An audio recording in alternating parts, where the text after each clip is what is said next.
Welcome to the 20th British Council ELTons Awards. I'm Chia Swan Chong. And I'm Callie. And we're standing outside the IET London, the Institute of Engineering and Technology in London, where the ELTons Award ceremony will be taking place. This year, we're not just celebrating innovation in our industry, we're marking 20 years of the ELTons. Over the past 2 decades, the ELTons has shone a light on the international English language teaching industry and has been a leading indicator of the latest ways English has been taught and learned worldwide. And before the ceremony begins, we'll be chatting to some past winners and some of this year's finalists. We'll give you a sneak peek at our ELTons community artwork and take a look inside our time capsule.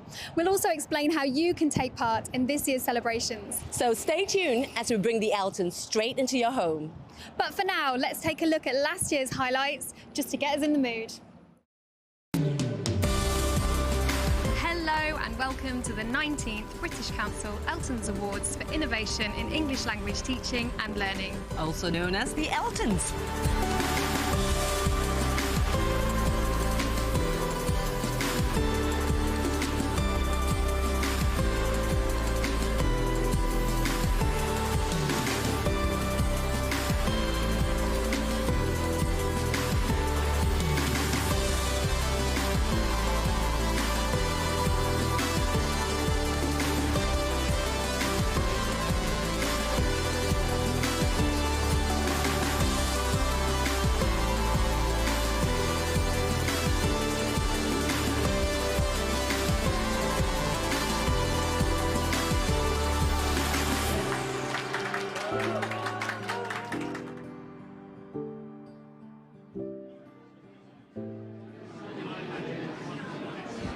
Good evening and a warm welcome to the ELTons TV studio. As you can see, my chair here is currently empty, but it's soon to host some of the brightest stars in our industry.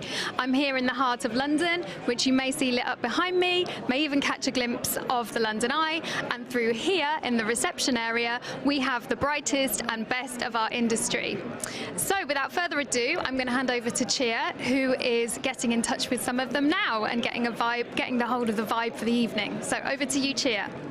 I'm inside the IET London at the moment, and we're just under an hour before the award ceremony is to take place. And as you can see around me, the atmosphere is electric. Everyone is buzzing, wanting to find out more about who the winners are going to be and celebrating the finalists of today.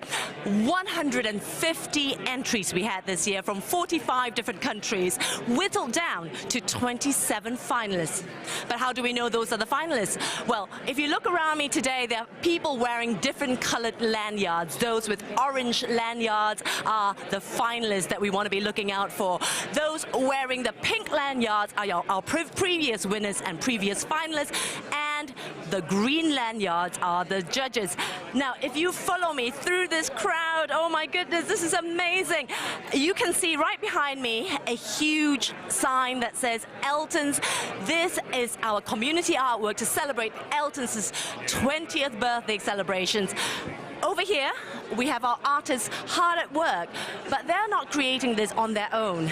They're creating it according to the words that's been given to them from our guests here today, and also from you at home. So how can you participate? If you look at the QR code right on your screen now, use the QR code and that will take you to Mentimeter, where you can key in a keyword that for you describes the English language teaching industry, for you describes innovation in ELT, or perhaps even a past memory, a great memory you have of teaching English, of your learners. Put in those words in the word cloud, and that word cloud will be fed to our artists here, who can then incorporate it into the ELTons artwork. Now, we have 2 artists here hard at work. Shall we try and interrupt them and talk to them a bit? This is Alistair in the red shoes. Alistair, hi. I'm so sorry to interrupt you. How are you doing? Good, thank you. Very well. How is this going? It's going well. We haven't got, we've still got quite a lot to do, but I'm looking forward to see how it kind of unravels over the night. Any hints as to some of the key words that has been fed to you so far? I mean, the whole thing celebrates what you know, about English teaching, what the ELTons Awards is about. So you have to wait and see. Oh, very secretive there. Thank you, Alistair. Keep on the good work. I can't wait to see how this artwork looks at the end of this evening. But before anything, let's go over to Kelly at the studio for her first studio guest. Over to you, Kelly. Thank you, Chia. I'm here in the studio with Paul Scott, who's Senior News Editor at BBC Learning English and a finalist tonight. How does it feel to be here tonight, Paul? It's great to have you. It's great to be here. It's always exciting to come to the ELTons, and particularly so, as you say, as a finalist. So yeah, looking forward to it. Great. I mean, the BBC is no stranger to the ELTons. Over a dozen nominations throughout the year and finalists many times. And a winner indeed right back at the start, I think in the second year of the ELTons in 2003. So have you been before? Is this your first night? Tell us No, I've been to a few of them, yeah. Either with the team or as one of the nominees. So it's, yeah, it feels very exciting, as it always does. It feels very familiar, yeah, whilst at the same time different, because there's different entries this year, there's different people around, so yeah, it's good. And tell us a little bit about your entry tonight. So our entry is a crime drama. The idea behind that was to try to find a way to appeal to audiences who are particularly during COVID, were getting caught up in more streaming of films, documentaries, dramas on Netflix or Amazon Prime, and building a learning environment around that. So you could come along and you could enjoy the crime drama as a drama, but we controlled the language whilst making it authentic. So the language was easier to understand, but you were still hearing the sort of language you might expect to hear in a crime drama. And then you could go to the website, you could join in our Youth Connected program, or in fact download worksheets and interact and learn language through the worksheets. Amazing. I mean, I'm pretending to act nonchalant, but I have had a sneak peek myself, and that was something that Chia and I commented on, was the authenticity of the language and also how slick the production is on it. And I think you've had some feedback from a student saying that it was like watching a Netflix drama that they're used to. Yeah. So that's high praise indeed. Can you tell us a little bit about how BBC Learning English has been supporting English language learning over the past few years? Yeah, so I mean, I won't go right back to the start, because that's, well, 79 years, 80 years next year. But since the ELTons have been around, the sort of changes that we've done is utilise the changing technologies, a lot of the changing technologies. So we expanded our portfolio of social media platforms. We've launched an app, so our app's about 5 years old now. We introduced learning circles as a means for audiences to take our content and be supported to teach other people. So it wasn't just an individual personalised experience anymore. And then progressively building our web presence. So using the technologies to make it easier for audiences to be able to learn in a style, at a pace, and in a place that they wanted to. And that speaks to the community feel that we're experiencing here tonight, and just in general, I think within our industry, I think it's something we can be really proud of, that we stand strong as individuals, but also stand strong together as a learning and teaching community. So that's great. And I think on that note, we are now going to head back over to Chia in the reception area for her to speak to a few more guests. Thank you, Kelly. So I'm standing here with a few of the guests, in fact, finalists. With me, the famous Adrian Underhill and Jill Florent, and they're here representing finalists from the category of local innovation today, Dao Dao. Unfortunately, the creators of Dao Dao are in Malaysia and can't be here with us today, but we have Adrian and Jill representing them. Not only is Dao Dao a finalist for the local innovation category, they're also the winners of the first ever Simon Greenall Award. But what exactly is the Simon Greenall Award? Could you tell us, Adrian? Yeah, sure. Well, the Simon Greenall Award is in the memory of Simon Greenall, of course, and it's for projects that bring people together through learning English. So it aims to help them get established and to do their work. And it's sponsored by Macmillan and International House London and International House World. And myself and Jill and the sponsors are the small committee. And as you just said, our first ever award winner was the Dao Dao Project, who are shortlisted tonight, so let's see what happens. I love that, the idea of bringing people together. I mean, Simon Greenall, was all about bringing people together. He was a great support to a lot of teachers, teacher trainers, educators around the world. He was always generous with his time and generous with giving advice and help and supporting teachers and learners all over the world. And I think this is just a wonderful way of remembering Simon. Jill, could you tell us a little bit more about Dao Dao? What exactly is Dao Dao? So Dao Dao is this wonderful project from Sabah, Malaysia. So we'll say hi to, they'll be watching, so we'll say hi to Sihashwan, Nurazila and Sydney and their colleagues. And they do performance art, storytelling, drama, artwork, puppets, all sorts of things. And they draw on local folklore from all regions of Malaysia, and they bring all their different ethnic groups together through learning English. And they're very inclusive. They make sure that anyone with the learning impairment or any difficulties is also included. And yes, it's just a wonderful project. And they're now our mentors. Jill Hadfield and Charlie Hadfield have helped them to expand, and now they're linked up with the Hands Up project, with the Kuala Lumpur players, and with David Heathfield's storytelling. So they've made lots more connections. That is wonderful to hear. I know Jill and Charlie Hatfield are watching us from New Zealand right now. So hello to Jill and Charlie. Thank you for watching. Thank you so much, Jill, and thank you, Adrian, for telling us about Dao Dao, finalists for the local innovation category. Now, Callie has another studio guest ready to be interviewed at the moment. So let's go find out who that is. Thank you.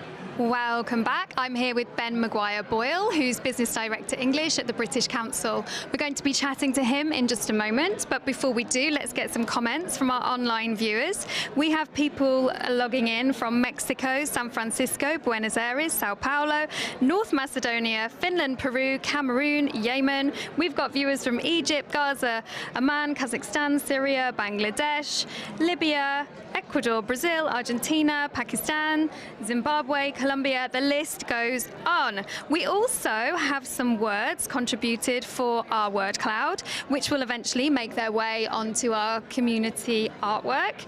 These include global, connection, passion, inspiration, community, challenges, growth, dialogue, authenticity, diverse, joy, nice one, challenging, interculturality, learning and evolving. So thank you very much for all your contributions so far. Ben, over to you. It's lovely to have you here. How does it feel to be here this evening? Oh, it feels really exciting to be here today. 20 years of the ELTons. Such a great vibe in this place this evening. So many past winners. Really looking forward to the ceremony tonight and seeing who's won this year on our 20th anniversary. That's right. It's incredible. I think we have around 300 people here with us tonight. And last year we reached an audience of 1.25 million online over the fortnight of the ELTons. So that is just incredible. What can you say about the atmosphere?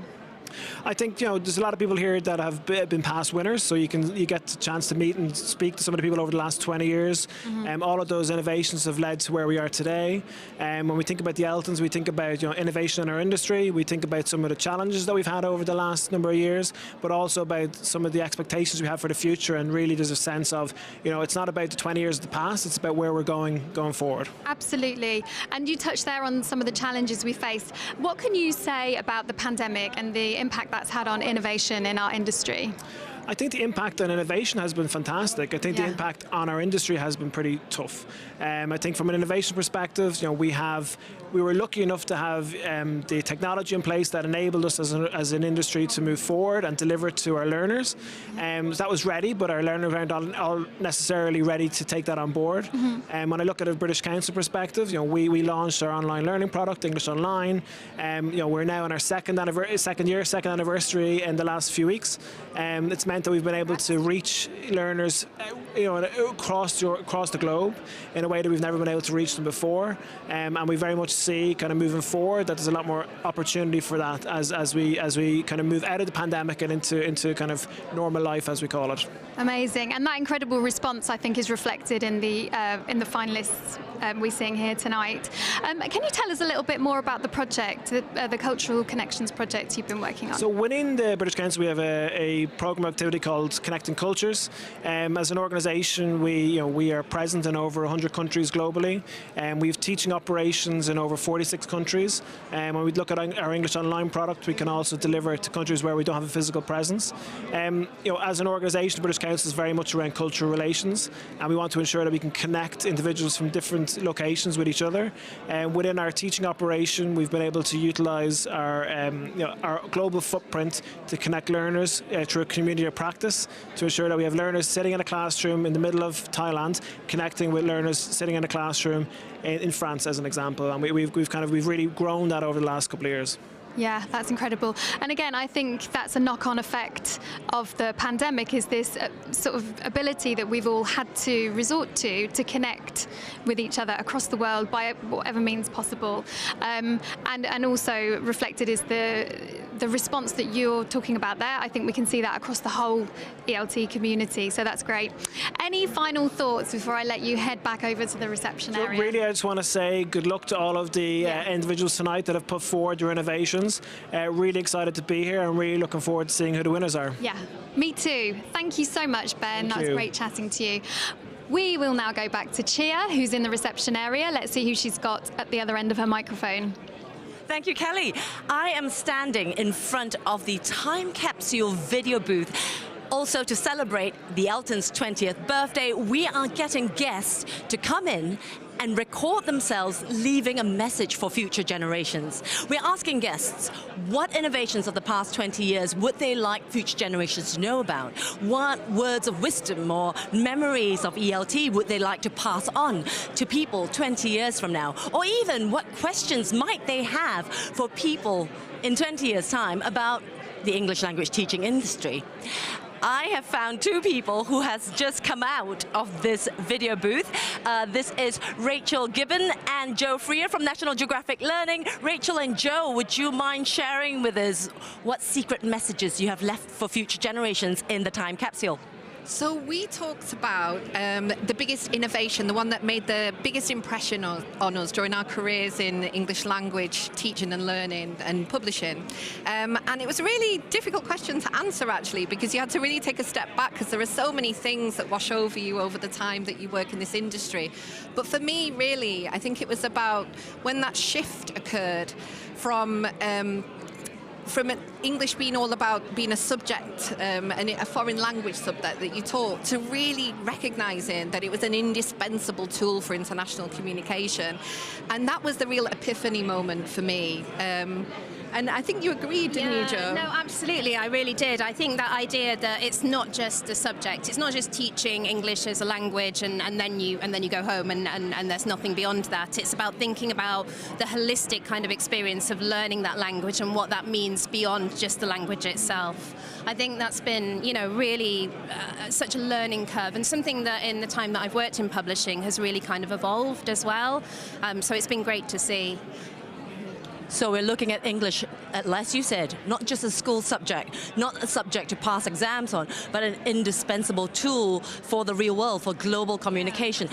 So National Geographic Learning has not one, but two entries that has made it to the finals today. We've got Lift, who is a finalist in course innovation, and we've got Breaking Through the Screen in the category of teacher resources, innovation and teacher resources. So I would really like to find out a bit more about what these products are about. Let's talk about Lift first. What is Lift? So Lift is a secondary series and is designed for multilingual learners who are preparing to study some or all of their curriculum in English.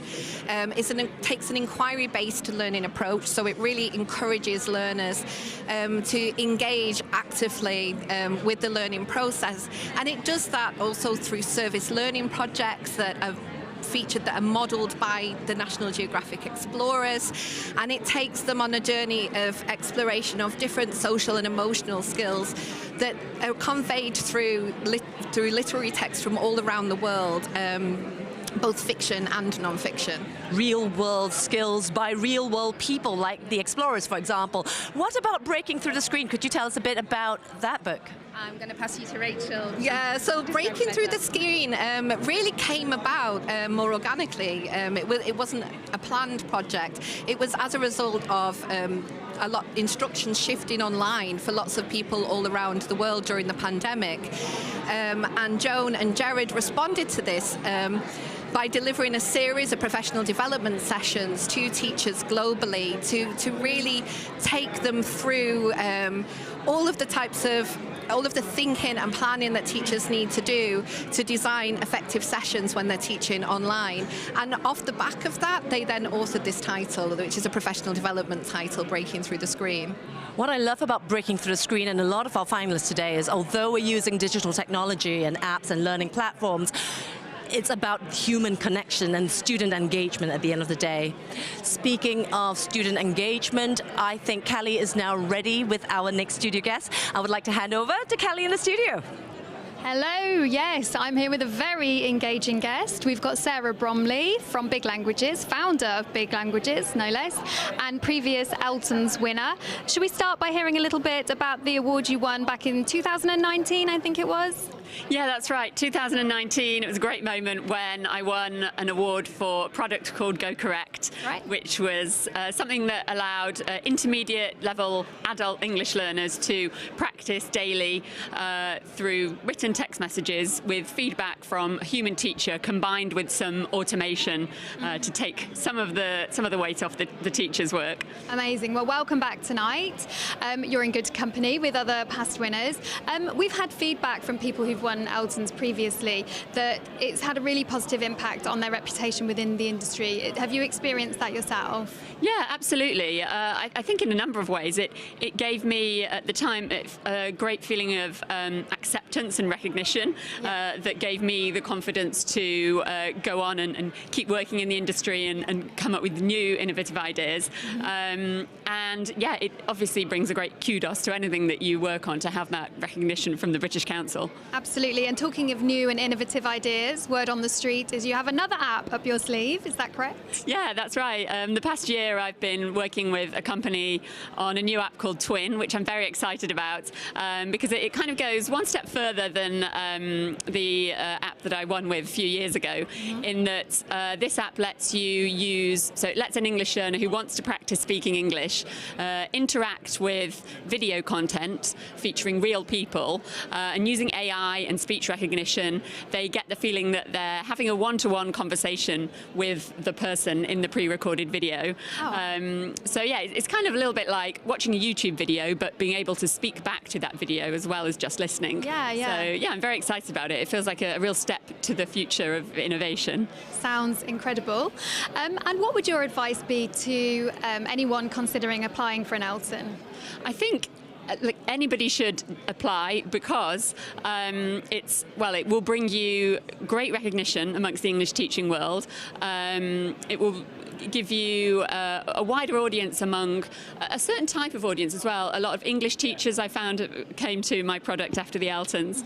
And I think I actually come across day-to-day apps for English learners and products that I think are fantastic, and I think, gosh, this is probably worthy of an ELTon award, but actually I don't know if everybody knows about the awards. So I think, yeah, if anybody is aware of these awards in any way, apply, because, you know, it's worthwhile for the English teaching community as a whole to be able to hear about your app, and it's a great way to spread the word about it. Thank you so much. So you heard it here, spread the word. Talking of spreading the word, we'll go back to Cheer now, who's back with some more exciting guests in the reception area. Thank you, Kelly. So I'm standing in front of the community artwork for ELTons' 20th birthday celebrations, and we saw this earlier this evening where it was fairly empty, but as we can see, lots has been happening since. We've been getting contributions from the guests over here in the reception area, but we're also getting lots of contributions from you, the viewers at home. So if you're wondering how to contribute, look at the QR code on your screen right now, and using the QR code, you'll be taken to a Mentimeter form where you can put in keywords of things that mean something to you, something important to you in the world of English language teaching, or perhaps an important memory or some words of wisdom you might have. Put that into the Mentimeter account right now, and it can be then incorporated into this artwork. I now see things like IELTs, phonics, dictionary, syntax, spelling on the artwork. Do you have something different? Perhaps it's task-based learning. Perhaps it's Dogma. Speaking of Dogma, right now I have, let me grab this wonderful person here. This is Scott Thornbury and Luke Meddings, and they are the past winners of the ELTons. You won because of your revolutionary technique to teaching known as Dogma or Teaching Unplugged. First of all, to people who don't know what Dogma is, can you give us a quick summary of what Dogma is? Yeah, I mean, Dogma is all about drawing on the interests and the communicative needs of the learners, building interaction from that, and then using that interaction to generate the language that you focus on. So it's kind of an upside-down version of a more orthodox PPP type approach. So teachers walking into the classroom, not necessarily knowing what's going to happen, and dealing with that unpredictability flexibly and using the learner's own stories to teach English. As you well know, Chia, because you're no stranger to Dogma yourself, and you did some action research on the topic many years ago in International House London, so don't pretend you don't know what Dogma is. For the benefit of our viewers out there, could you tell us, where does Dogma stand today since the COVID pandemic, where everything's moved online? Dogma is also known as Teaching Unplugged, but we're all plugged in now. So how is Dogma still relevant today? Well, I mean, I think that was a great challenge during the pandemic. I got a lot of requests of people asking how they could apply Dogma principles online, and it's actually not rocket science. Although you're dealing at a distance with learners, you're using technology, but you're still basing the learners, the lessons, as Luke says, on the real stuff that comes, the raw material that comes up out of the classroom, whether it's an online classroom or a face-to-face classroom. I think one of the things, though, that I've noticed, talking to teachers particularly, is that people were really glad to get back into real classrooms. And it was like, I was talking to somebody who does a lot of teacher training in Mexico the other day, and he said, one of the teacher trainers there was talking about a disenchantment with educational technology post-pandemic. People are like sick of all these apps and tools, and they just want to get back to the social side of language learning, the kind of interactive space, which is what classrooms are very good for. That's not to say that it doesn't work online. And people were doing very innovative things using the means online to get language going and to deal with the language as it comes up. It's not impossible, but you know, I think basically we're all glad that we're getting back to. And one thing that worries me, of course, is that people will use us as institutions will use the pandemic as an excuse to get rid of bricks and mortar classes and schools altogether. So, oh, look, we did it for 2 or 3 years. You know, now we don't have to pay for all that expensive real estate. But we'll be throwing a big baby out with the bathwater. Absolutely, because I was saying earlier, a lot of the digital innovations today are very much focused on the human connection, the engagement of the student. Yeah, and I think, you know, Unplugged was all about trying to bring the human connection, you know, front and center in language classrooms. As you say, it was about teaching in a more responsive way, in a way that was more intuitive. And to be intuitive, although as Scott says, one can replicate things online, it's great, as we are now, to use our eye-to-eye contact to kind of, you know, if we were in a larger group, take the temperature of the room kind of thing, and just feel our way to the most useful ways to intervene and to help as teachers. Thank you so much. That was Scott Thornbury and Luke Meddings telling us about Dogma. Thank you. Thank you, Gia. Now, before we go back to Kelly, I'm going to have to run downstairs to the auditorium so I can give you a little sneak peek as to the preparations and rehearsals going right before the award ceremony starts. So over to you, Kelly.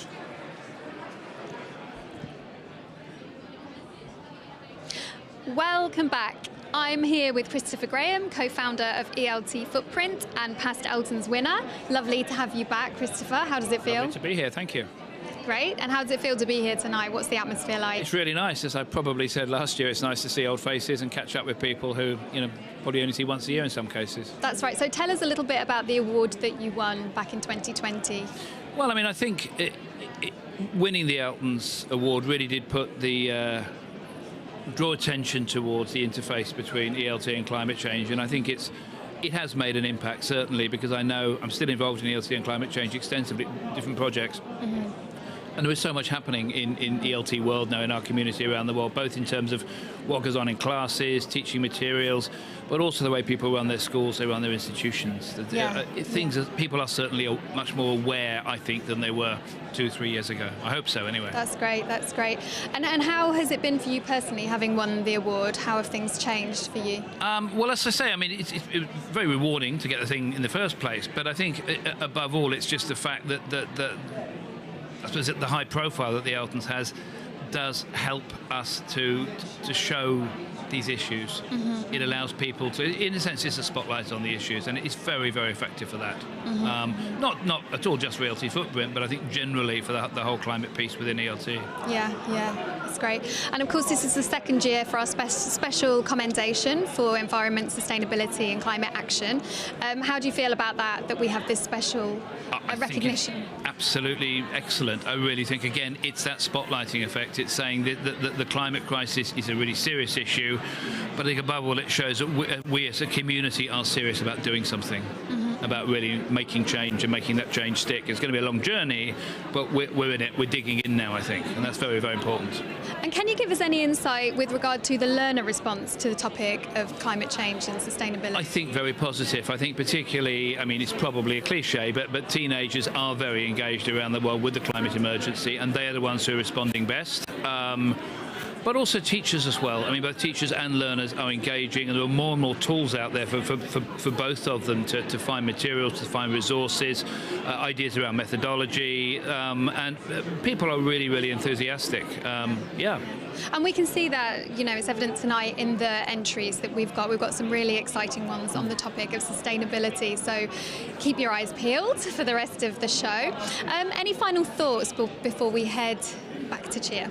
I think very briefly, we're in a sense at a turning point now. We've done a lot of good work, all of us across the ELT community, but we now really need to make some big decisions because without being political, we are getting to the point now when we do need to think, what are the root causes of the climate emergency? We all know what the root causes are. It is hydrocarbons and everything around that, our consumption of hydrocarbons.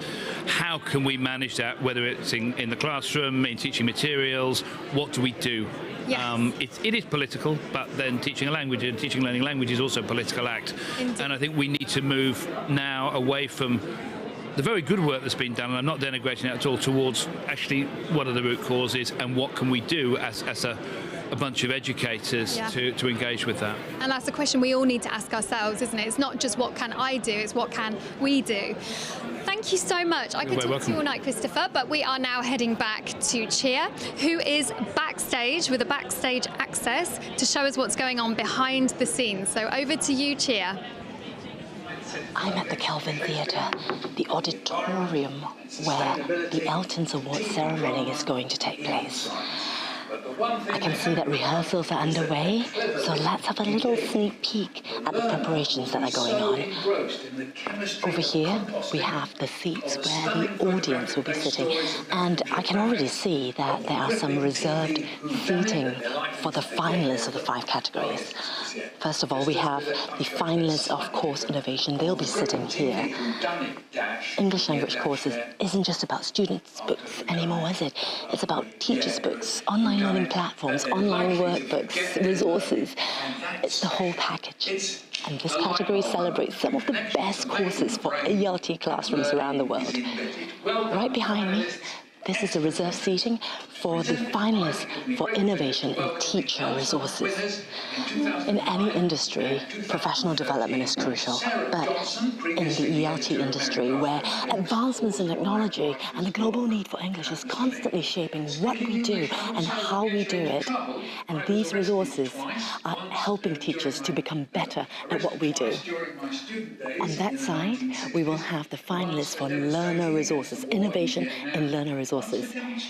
Language learning is a long journey, and these apps, publications, and books are what helps learners along that journey.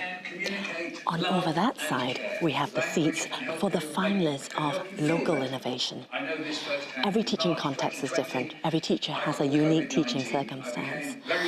This category celebrates local innovation and the unique ways in overcoming challenges and challenging circumstances in those local contexts. And finally, in the fifth category, on the far side, we have the finalists of digital innovation. Language learning apps and online platforms have been growing in popularity in the last decade, but this COVID pandemic has sped things up a bit, requiring teachers to embrace asynchronous learning, blended learning, and virtual classrooms, whether they were prepared for it or not. And this category celebrates the best innovations in our industry.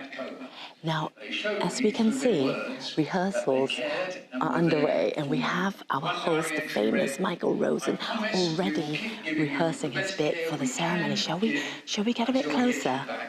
It seems like he is in the middle of a rehearsal, so we might not interrupt his rehearsal. I think maybe it's time for me to hand over back to the studio for our next interview. Over to you, Callie. Welcome back. I'm here with Dr. Harry Kuchar, who's a lecturer at Leeds University. We'll be chatting in just a moment, but before we do, I'm going to bring you some more comments from our online community. So here are some comments from our platform. The Leap WhatsApp chatbot is the innovation I'm most excited about at the moment. Another one, virtual reality use in EFL would be a good addition to the time capsule. Okay, something for the future. Being able to use mobile technology to reach teachers who don't have good connectivity to help them directly in the classroom is exciting and a step towards greater inclusion. Here. And over on Facebook, we've had a comment: the holistic approach is a turning point in teaching the English language. And that is something that we've seen reflected in the entries this year. People are taking a much more holistic approach to engaging their learners and getting them to think about their overall sense of well-being and things that might not necessarily have historically fallen into the category of English language teaching and learning. We also have some words from the Mentimeter, which will appear in our word cloud. The words we've got here are relatability, sociability, and behind me we can see many more. So May Moo Me is the name of one of our finalists tonight, and that is appearing very large, so a lot of people seem to be contributing with that. We've also got hyperclass. I'm not entirely sure what we mean by that. It's a new one to me. Culture hook in language, incremental change, video lessons, humour, climate action, as we just spoke to Christopher about, authenticity, and so on. So all of these words will be making their way into our community artwork piece as the evening evolves. But without further ado, let's get on to talking to Dr. Harry Kuchar. It's lovely to have you here again this evening. My pleasure. My pleasure to be here. Thank you for being with us. So you were here last year. This is not your first time at the ELTons. Tell us a little bit about your role last year. This is my fourth ELTons, and every time I've been here, it's been an absolute pleasure to meet people from around the world and some of the names, the really big names in our field, but also to meet up-and-coming, inspiring professionals from around the globe who may either attend virtually or in person. For me, it's a wonderful experience. It's a real celebration of how much we can achieve around the world in ELT. And I'm particularly excited this year because of the number of nominations that have come from South America, from the Global South, but particularly Brazil. And I can't wait to see some of these win this year. Absolutely. And last year you were here introducing the Award for Outstanding Achievement. So tell us a little bit more about that. Yeah, that's quite interesting because it was. I felt like it was my prize because as part of the Hornby family, I was a Hornby scholar in 2006, 2007, and that was my first time in the UK. But more importantly for me was that communion with other scholars from around the world and from contexts that are in a way similar to mine, have the same challenges. So introducing, handing the prize to the Hornby Trust last year felt like handing myself a prize. And I've since then become a member of the Board of Trustees of the Hornby Trust, and I can't be more proud of the work that the Trust has done for over 61 years now. And there's so many scholars that have emerged from the Hornby Scholarship Scheme. I think we've got more than 400. That is minimum incredible. of 400 scholars over the last 60 years. That's amazing. So congratulations to you and the rest of the Hornby Trust. Thank you very much. Obviously we have our special commendation. This is the third year running for equality, diversity and inclusion. What does that mean to you? Right. I think that is very central to my DNA. It's part of my DNA, equality, diversity and inclusion. Being an African in UK academia, I have a really lived experience of issues of equality, diversity and inclusion. And there's always a lot said around equality and very little said around equity. And there are ways in which the way we work might actually disempower people. And sometimes, not long ago, I think it was in 2018, I published a paper where I looked at the idea of equality, and there was evidence in a particular educational context that the discourse of equality was actually an injustice to the marginalized. So for me, equality, diversity and inclusion. Sorry, equality and diversity and inclusion is absolutely key. And I'm hoping that we can move beyond just equality and actually build around our diversity in terms of what we bring, what we lack, and what we can do if we have a bit more support and encourage our professionals around the world. I'm a militant of diversity in ELT and especially a promoter of the contribution of the Global South to ELT. And I think that supporting professionals from around the globe makes us stronger as an ELT community. Absolutely. Well said, well said. Okay, well, that's not the last we're going to hear about the Hornby Trust, because Chia is with some former scholars now. So over to you, Chia. Hi. So I'm standing here with 3 Hornby scholars in front of this buzzing, electric atmosphere. We have Jean-Paul from Rwanda, Jordan from Brazil, and Suyog from India. And they are Hornby scholars who are about to start their master's degree in ELT. And I'm really curious to find out about their areas of interest and what they might be researching for their dissertation. I know it's a long way away, your dissertation, because you're just embarking on that master's journey at the moment. But is there an area of interest or an area of passion that you might like to explore during this master's degree? Yeah, of course, I have some areas of interest, but of course I will mention one. Yeah, I will, as I'm a teacher of students in a technical school. It's actually a technical school in Rwanda, IPRS Kigali. I'm interested in looking at how I can improve my students. I mean, how I can motivate my students to improve their speaking skills. As of course, they sometimes think that using English is not part of what they should be doing a lot, because they think that they should be spending all their time in the workshop doing their practical work, and they tend to put aside their language skills. So I'm passionate about how I can motivate my students to improve their skills or to improve their willingness to speak English. Thank you so much, Jean-Paul. Can you hear the noise behind me? You know it's live TV when this happens. It's so exciting. Now, Jordan, Jean-Paul just told us about his area of passion. What about yours?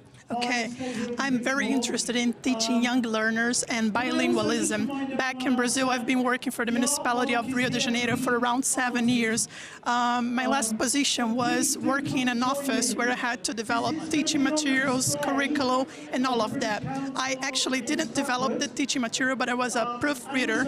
I used to proofread these materials and work with teenagers and really young kids. So my interests are connected to all that, and I intend to really develop a teaching material for this bilingual program, immersion programs around the municipality of Rio de Janeiro. This is one of the biggest innovations. We've been investing a lot since 2009. Thank you very much, Jordan. And what about you, Suyog? What is your area of interest? Well, I have been working as a TAC coordinator under Tejas project. Then I have worked as an INET Connect project associate for INET Association of English Teachers in India. And during this experience, I have experienced various continuing professional development projects for teachers. So that is an area that I like to explore in my dissertation. I'm planning to develop some framework that will determine the effectiveness of that CPD projects any institution is undertaking, and that's my idea. Thank you.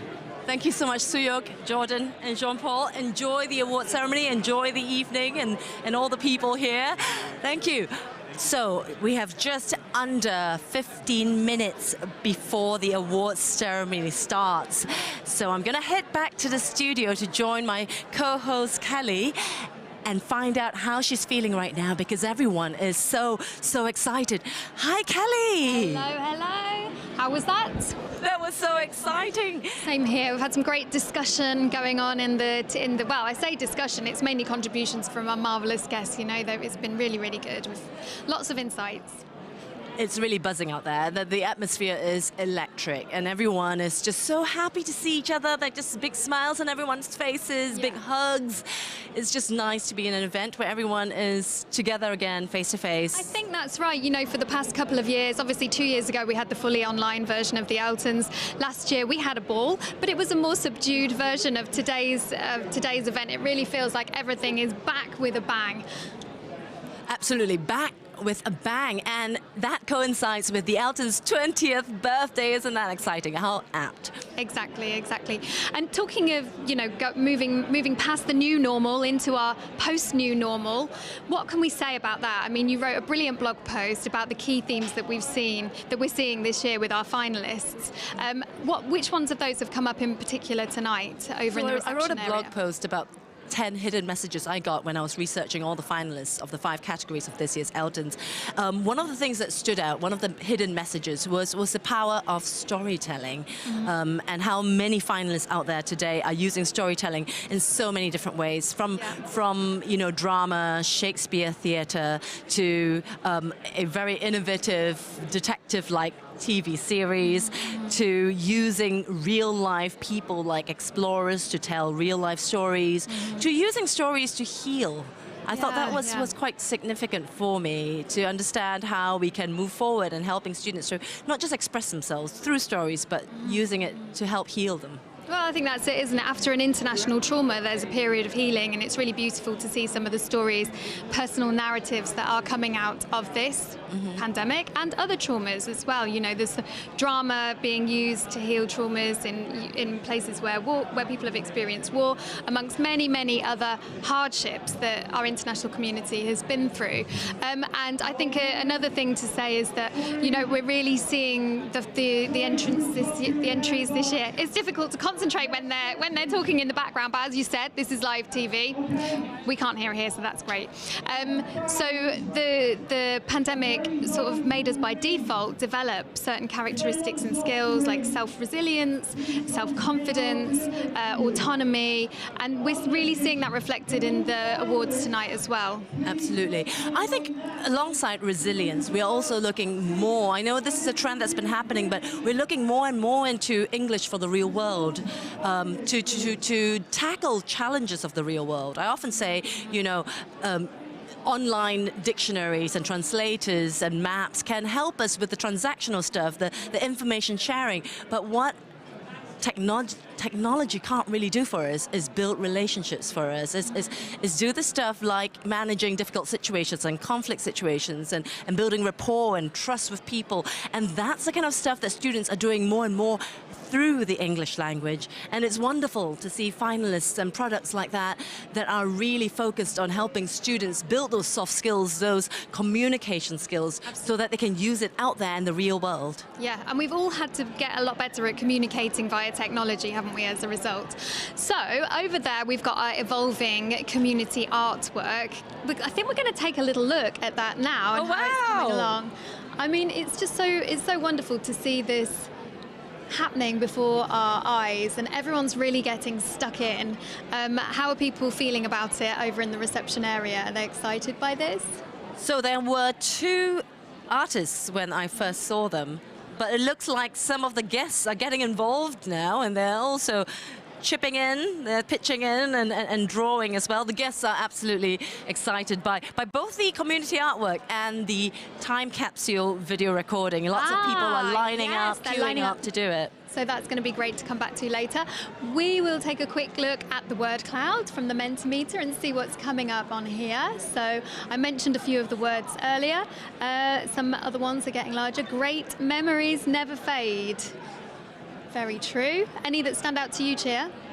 Optimism, inspiration, innovative, empowerment, and lots of really positive words out there, which is really great. Tolerance, overcoming challenges, life-changing. This is beautiful. Interculturality. Wow. Yeah, QR codes there at the bottom, which is fitting because it's through the QR code that our online community can contribute. Indeed. So if you want to contribute to the community artwork, scan the QR code right now or visit Mentimeter, and you can put in those keywords that describe things that mean a lot to you, things that are important to you in the world of ELT or your experiences of English language teaching. I know what I'm going to put in later when I have a moment. Oh, is it secret, or are you going to share that with us now? I think for me, the big thing is definitely intercultural skills, communication skills. What about you? I need to have a think about that. I'm too excited about what's going on over there. And on that note, what are you most excited about tonight, Chia? Oh, there are so many things. There's so many wonderful categories. There are also 2 special categories for judges' special commendations. One, we've spoken about those here tonight with a couple of the guests, Yeah, so we've got one about diversity, equality and inclusion, and the other for environmental sustainability and climate action. So I'm really, really curious to see which of our finalists will get mentioned in those categories. But we also have an Outstanding Achievement Award to be given. Who is the mystery winner? Well, whoever it is going to be in great company. We've had some amazing winners of the Outstanding Achievement Award through the years, haven't we? So, yes, let's look forward to that. And also our special, can I say celebrity guest? I think he's pretty famous now throughout the world. We're all looking forward to hearing Michael Rosen's address and finding out what his take, on our industry is. I'm really excited about that as well. Absolutely. I would love to hear what he has to say about the whole English language teaching industry, but also his experience of how English is being used today globally as a tool for expression, for self-expression as well. Okay, well, I think that's a wrap for this section. So as we wind down a little bit and make our way over to the main ceremony, all that remains to say is for our online viewers, please stay tuned. You can keep accessing through the whatever channel you're using, and please post your comments in the chat, stay active, stay with us, and we will be back after the ceremony to see who our finalists are and get some words from them and some other special guests. So thank you for your time so far. See you soon. See you soon.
good evening, welcome.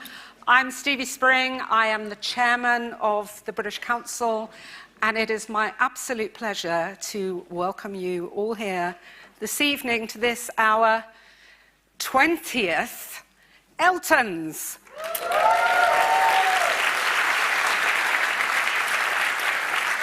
So, I'm short, aren't I? You can't see me over here, but this is what the rest of me looks like, for those of you who can't see. So, our 20th year, and I think the most important question of the evening is, where were you in 2002?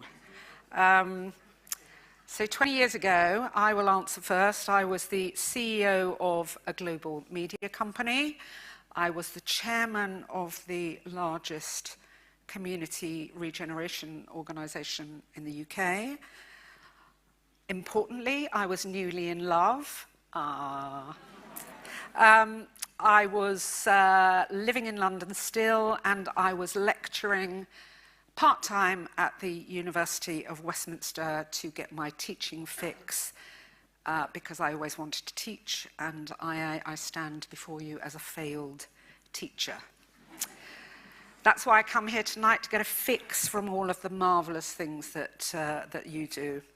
What I wasn't doing was watching the World Cup, hosted by Korea and Japan. I was watching the euro become the official currency in 12 EU countries. Wikipedia had just launched, but I still couldn't get on the internet on my Nokia 1100.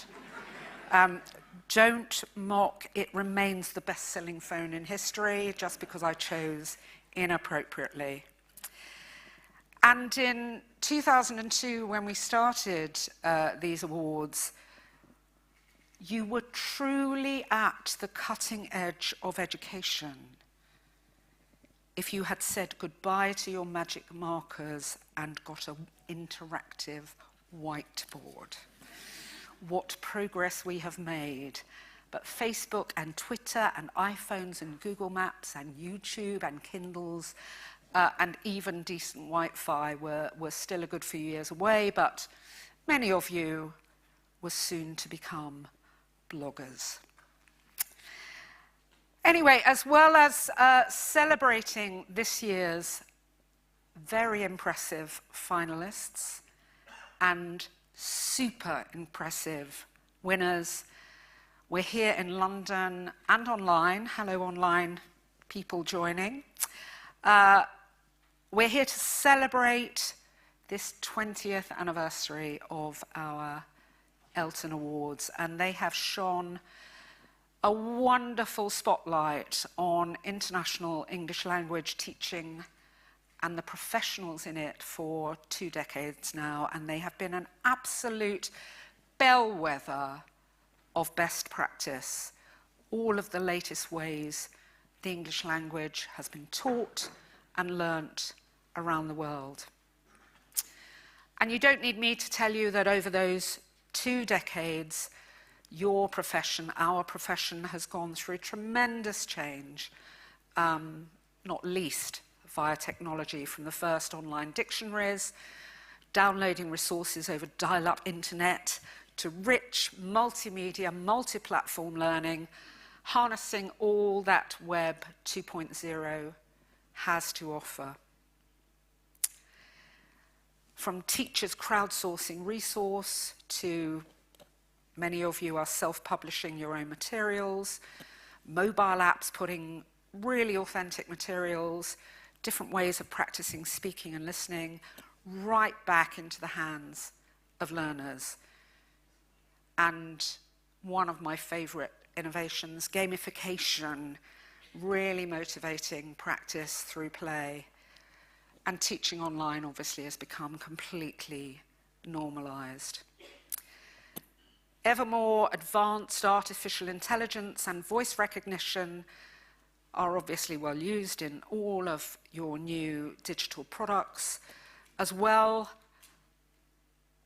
we will see the best of in the digital innovation category finalists. So next up, as we were talking earlier to some colleagues, teaching in the metaverse, just around the corner, virtual reality, learning in different interactive new worlds. Personally, I hope we've got a few years left before we move in completely, but we are on that journey. In the last 2 decades, methodologies and models have evolved and changed. We are teaching English at younger and younger ages, and English is booming as the language used at universities all over the world. Universal design practices have revolutionized the way materials are crafted, and all of our teaching practices have become ever more inclusive. We've discovered a new astronomical model which puts the learner at the center of the universe and gives them autonomy, sees them as a whole human being. And teachers' roles is to nurture connectedness, authenticity, confidence, and especially well-being as part of learning. And I was absolutely honored to see that particularly firsthand only last week, remote teaching students in the Ukraine. And of course, the industry has expanded. The ELTons work hard to include a broad range of blossoming international talent right across the world. And last year, entries came in from a record 55 countries, which I think is wonderful recognition that, as we at the British Council have believed for a very long time, the English language belongs to all of those who speak it, who teach it, who do business in it, all around the world. English language is at the heart of our Royal Charter to develop knowledge of the English language, and at the Council and through the ELTons, as we draw on cutting-edge technology, we also see that to make English really inclusive for all, particularly in remote and less well-resourced areas, offline resources, older operating systems, TV, radio, can still be completely transformative. So we have programs like the Learn English audio project, LEAP, which is co-created with the South African Department of Basic Education with support from UNICEF. And it is so important to us at the British Council.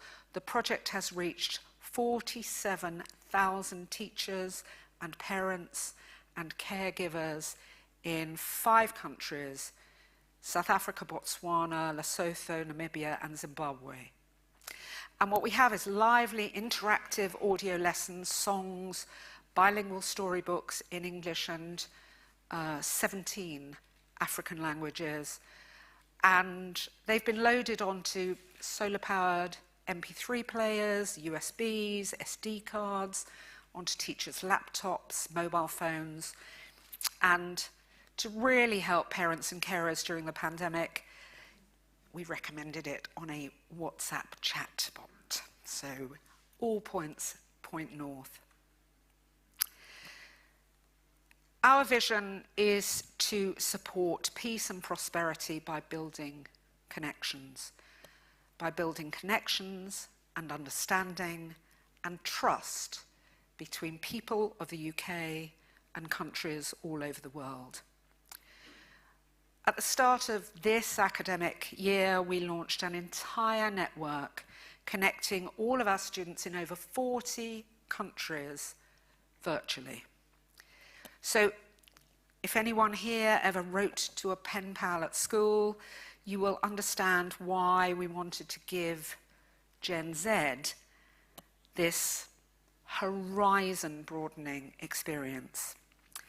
So Connecting Cultures is helping the young people at British Council teaching centres practice English while making friends across borders and across continents. So a big thanks must go to our really committed teams and inspiring and hugely expert British Council teachers everywhere. A round of applause for them, please.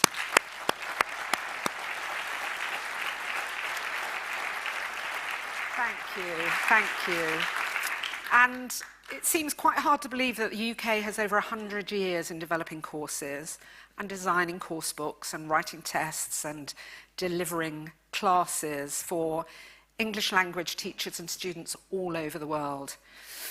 And for 40 of those years, the accreditation scheme that we run in partnerships with our cherished partner, English UK, has really driven up standards in English language education worldwide. It gives stakeholders confidence and peace of mind to students and their parents when they send their young people to have the experience of learning English in the home of the English language.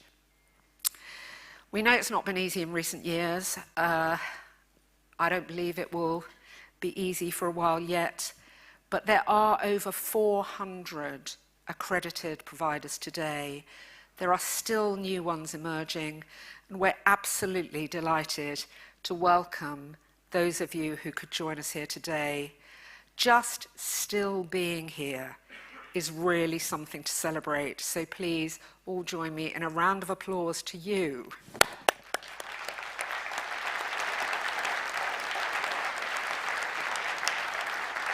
Thank you. Look, the last 2 decades have thrown up unprecedented global challenges to our community of educators. And the innovations amongst the finalists, as we'll hear later, were all created in the past 2 years, innovating against the odds. But innovating against the odds is not new to us. As you guys, the innovators, creators, and leaders, you've managed to handle it with a remarkable tenacity and an amazing grace. We are a community of intercultural communicators. We are lingua-philes. We love language. We are logo-philes. We love vocabulary. And something we are all unquestionably is we are all student-centric. I'd like to give a huge thank you to you all for coming, to all the finalists, especially the winners, to our judges, to our guests, as well as our hosts, our award presenters, our partners, our partner this year, IELTS in particular, and all of my British Council colleagues involved in the awards, not just today, but throughout the past 20 years. When I last had the great pleasure of opening this fabulous ceremony, it was back in 2020, we were fully online, and there I was in my cocktail frock and slippers, because you couldn't see my slippers. And I was then honoured to raise a toast to you all, to us all. And I'd like to do that again, in spirit at least, because I congratulate you all for the courage you show as you continue to innovate. So pretend this is a glass of champagne. To the ELTon Innovation Awards, happy 20th anniversary.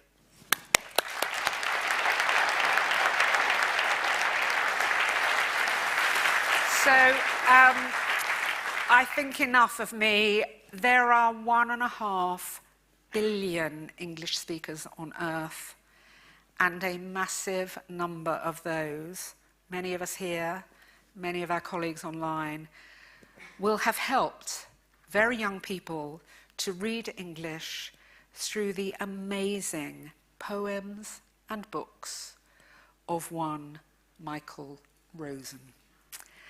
The wonderful We're Going on a Bear Hunt has never been out of print since it was first published in 1989. It sold about 10 million copies. His nice meme has been viewed 27 million times and counting.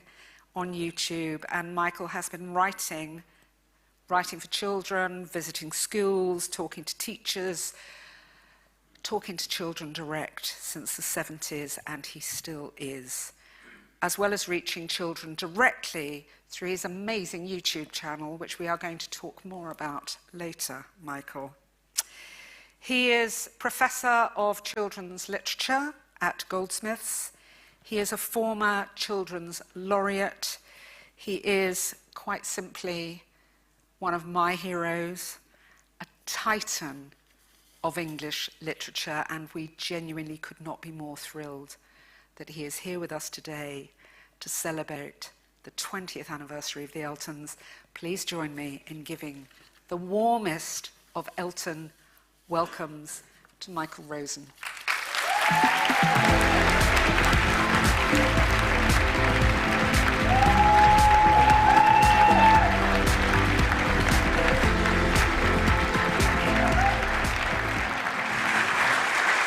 Thank you, Stevie. Thank you very much. Now, all I've got to do is live up to that, haven't I? That's... Right. Well, it's wonderful to see you all here, and thanks for inviting me. English is important. We know that, don't we? It's a world language. So if you're somewhere where English is needed, it can be a passport to friends, work, and beyond. This is so important, to a community. Whether you're speaking or writing, using Braille or sign language, it gives you the means to communicate your needs. I can say, I'm cold, I'm hungry, I'm happy, I love you. I do, I love you. Yes, you can say I love you back if you like. There you go. Hooray! Yes, reading English can bring you enjoyment. We're enjoying ourselves tonight. One of the greatest joys in my life has been everything from when I was a child, reading in bed, being a student. I love being a student, reading the poems, plays and novels that I loved, all the way to being a parent, first snuggling up with my toddlers to read them, let me think, Quentin Blake's Mr. Magnolia. Yes, to them being older and reading them, say, Erich Kästner's Emil and the Detectives. Hooray, they're nearly all grown up now. Youngest one is on the verge of his 18th birthday. Yeah, I know, it's terrible, isn't it? I know. Is there some way of, I don't know, reversing it or something? No. In fact, I'm just going to share a secret with you. I'm the longest running school parent in the world. From 1979, I'm reckoning, until today. A few months still left to go. Anyone beat that? No, good, that's good. And actually, that one's favourite were the Captain Underpants books. Yes, works of genius. Yes, just saying the title reminds me of the special joy, perhaps one shared by many of you, that escape that you could have into a world of fantasy, the world of that author's imagination. So reading English can save your life as well. Take one pill 2 times a day with food, safe to do so when travelling, usually, yeah, not when driving. Do not exceed the stated dose. Yes, danger, sheer drop.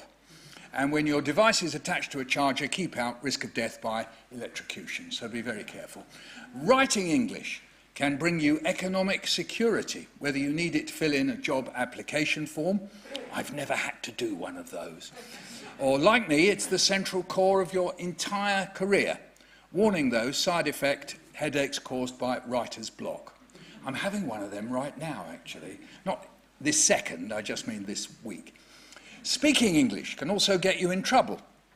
I was arrested twice during my student days in the 1960s, once for demonstrating against the war in Vietnam, and once for demonstrating against a hairdresser in Oxford who refused to cut black people's hair. That's right, I don't regret either of those. And English can communicate love and care. Language can help you feel better. I know that firsthand. In March 2020, I caught COVID-19. Have you heard of that? Extraordinary. I don't mean me, I mean, have you heard of COVID-19? Some of you have. I became very poorly and spent many months in hospital. In fact, I spent 40 days asleep in an induced coma. It was a bit biblical of me, wasn't it, actually? 40 days and 40 nights. It rings a bell somewhere, yeah. But there were no animals with me, and I didn't have... And my name's not Noah, but anyway. Even when I was unconscious, the amazing nursing team communicated love and care. One nurse played a playlist of songs chosen by my family to me while I was still in the coma. That's a wonderful thought, just thinking of that now. I get a bit emotional about these things, but even more special than that is a diary that the nurses wrote for me every day, writing in a sort of exercise book. It's called a patient diary. I call it my very patient diary. And in it, they've communicated with me every day that I was in the coma and what I was doing, what pills they were. No, I didn't have pills. The tube that was fed into me. They showed me through their words that they cared and were there for me. One diary entry read, "I promise we will keep giving you the best care we can give until we get you back on your feet." It's wonderful. Adding English to your communications arsenal. I love saying that word, arsenal. Yes, thank you. To be, guna. Thank you. Sorry, it's a little reflex when I see the word arsenal. As an additional language to your mother tongue, it can open up the world, for English is the international language of business, opportunity, and exchange. It's spoken in more countries of the world than any other. It has the power to help propel economic well-being. To be clear, though, I just have to be very clear about this, I'm not saying this to be chauvinistic or jingoistic, it's just simply a fact, handed down to us from history and happenstance.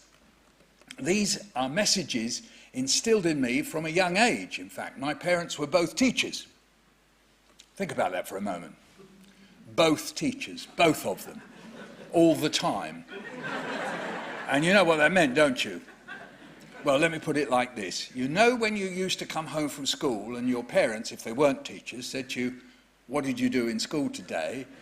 And then as you started to tell them, they started sort of getting interested in other things, like laying the table or just walking out the room. Well, when my parents said, "What did you do in school today?" they meant it. They would quiz me. "What did you do in school today?" "Oh, I don't know, just stuff." "Well, what stuff?" "Well, I don't know, like history stuff." "History? That's really interesting." Well, no, it wasn't really. That would last about half an hour. Anyway. My father was an English teacher in a secondary school. My mum was a primary school teacher. They both taught children to read and write English, and they were passionate about it, but not passionate in a kind of boring, you will learn this now way. There were jokes and stories and songs throughout my childhood. They both recognised the importance of education. When they were young, my parents had been very poor. They grew up in London's East End, the children and grandchildren of Jewish immigrants from Poland, Russia, and Romania. People for whom English was not a first language. My dad, in fact, he used to tell us how he used to help his Zayda, that's Yiddish for grandfather, he used to help his Zayda to read the newspaper. And Yiddish was, in fact, my mother's first language. They understood firsthand the power of learning English to access a wider community. It was really their bridge to getting the jobs that they went on to do. Why am I telling you all this? Well, I think I just wanted you to know how ingrained my own passion for English and education is. I believe in it. I believe in every educator in this room and outside these doors. Hi there, folks, watching this online. I believe that everyone making the books, online lessons, videos, mobile apps, virtual, immersive worlds and more to reach people, every single one of you is important. You're vital. Teachers touch the lives of people. I'll say that again. Teachers touch the lives of people. Let's remember that. As you help rebuild students' confidence as they find their feet again in what is really a very uncertain world, your role has never been more important. So celebrating you is important. And I'm really glad, very grateful in fact, I'm here because it gives me the opportunity for me to say thank you, the chance to say you are doing a fantastic job. Keep it up. Yes, and that's what the British Council's ELTons Innovation Awards are all about. We're gathered here today to celebrate English language, learning and teaching. And I also understand, you all know, that the ELTons are now 20. Congratulations on this milestone. Once again, hooray! Yes! Hooray! And you may not feel it, but you are no longer a teenager. Maybe you do feel it, but anyway. But as I know full well from the example of my own parents, Being grown up and mature does not have to equal being boring. And from the look of the celebrations we're having tonight, the ELTons will continue to be fun well into old age. Nice, as they say. I'll come back to that word, you'll see. So, on to the exciting bit, the awards. These are judged by a talented team of wonderful people who submit their choices independently and incognito, as Boris Johnson would say, from one another. This means that even the judges don't know the results. Work that out. And now is the time for the big reveal, the reasons why we are here, the announcement of the winners. And I'm really pleased to say that we can't go over it. Join in, we can't go. Hooray! Oh yes, we've got to go. Very good, some of you know that, that's good. Our first award this evening is the award for Innovation in Learner Resources. It celebrates resources which are brilliant at engaging learners. In fact, when I look back at my own schooling, I can home in on those teachers who really got me interested, got me engaged. How about this, for example? My first secondary school was in the London suburbs in the 1950s. It was a time when such places were mostly quite dull and grey. In fact, even the school uniform that we had to wear was grey. And all the teachers seemed to wear grey or black, and most of the time they wore their scholars' gowns, which were black, yes. And into this environment came Barry Brown. The first thing we noticed about him was that he wore suede shoes. Suede shoes. No one had ever seen a teacher wear suede shoes before. And then there was his accent. He came from Manchester and spoke with a Manchester accent. Incredible. And then when we did Shakespeare, he got us to act it out. We came out to the front of the class and acted out. A Midsummer Night's Dream. I got to play Bottom the Weaver. That'll surprise you, won't it? Yes. It shall be called Bottom's Dream, because it hath no bottom. One of Shakespeare's jokes there. I'm not sure what the joke is, actually, other than that it is a joke. But actually, when you're learning, there's a lot that you can only half get, isn't there? What about English spelling? Do you know the word misled? M-I-S-L-E-D, yes. Once we were reading round the class, I think it was Treasure Island, actually, taking it in turns, and I read it out as misled. The whole class laughed, ha, ha, ha. Michael Rosen, whose dad is an English teacher, ha, ha, ha, doesn't know how to read misled. Cruel times. And English expressions. A young friend of mine had a meeting with some folks, and when I met him next, I said to him, how did they leave it? Leave what? He said. Well, leave the meeting. They didn't leave the meeting, he said. No, I said, what was the upshot? Upshot? He says, I mean, what was the outcome? Oh, yeah, right, yeah, nothing much really. Anyway, the thing about Mr. Barry Brown was that he was fun, he made the lessons fun, and we looked forward to them. And this year, the judges have shortlisted a phenomenal set of materials that do just that. They span a wide set of subjects, from Shakespeare to the environment and sustainability to TV drama and even science. But the one thing they have in common is that they're cleverly engaging. The learner will be so engrossed in the chemistry of composting, or the stunning photographic-based stories of National Geographic, or the gripping TV whodunit, that they're likely to forget their learning. And that's special. It's the light bulb moment when connections are made in the brain and learning is embedded. Well done, finalists, excellent entries. And to present this prize, it gives me great pleasure to welcome the ELTon winners in 2009 and 2013, Sarah Johnson, previously the editor of Mary Glasgow magazines, along with Sarah Ulch, a board member at Oxford University Press, who were ELTon winners in 2004, 2005, 2008, and 2015. It's a bit excessive, isn't it? Anyway, here they are. Let's welcome them to the stage. Richard and Sarah.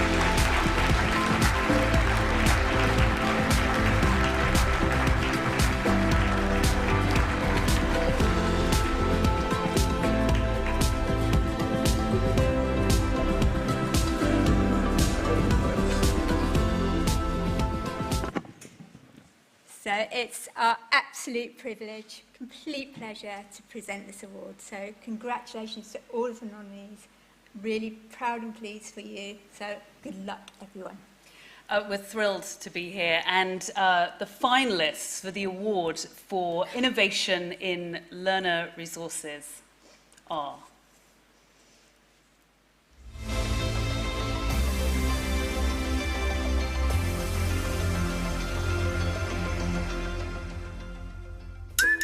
CNA Labs invites learners to come up with local solutions to real-life problems by using their creativity and sharing previous experiences regardless of age or English language background. Linguistic competence is developed through exposure to school subjects and a mix of current methodologies. The course encourages inclusion and diversity, taking into consideration a variety of ethnic backgrounds, body shapes and sizes, and special learning needs. CNA Labs wishes to pave the way to a more collaborative, sustainable and responsible world for younger generations.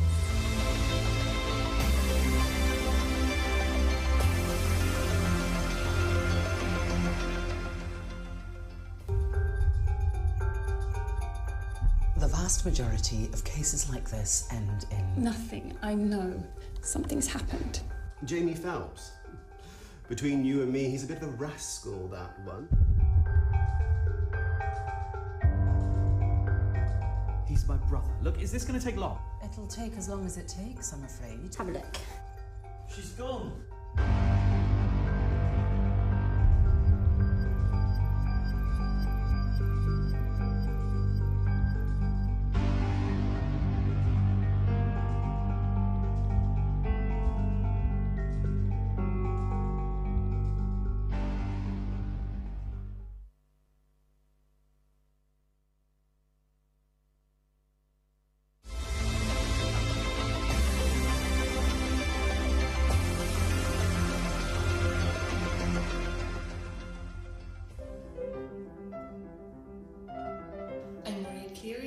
Of the Hellgreen Shakespeare series. The series aims to make some of Shakespeare's most famous works accessible to students of English as a foreign language. Each play is presented through 8 key scenes in original language with a full modern English graded paraphrase. Comprehension, vocabulary and culture pages develop language and understanding of the themes, and innovative from reading to performance spreads focus on drama techniques, and thanks to rail class videos and video workshops, guide students to staging their own choral performance.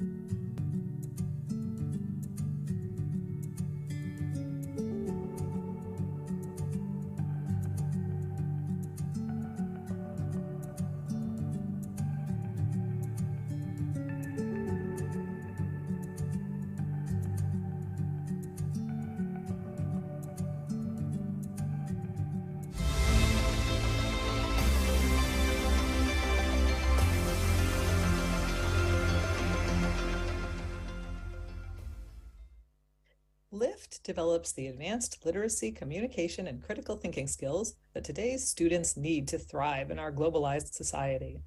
Powered by National Geographic's stunning photography and videography, LIFT features representative stories that allow students to see both themselves and the world around them, which strengthens their understanding of their place as global citizens. Then there is a call to action. We invite each student to use their knowledge to make a change in the world through service learning projects. As a result, LIFT is not just an English language program. It is a comprehensive growth environment.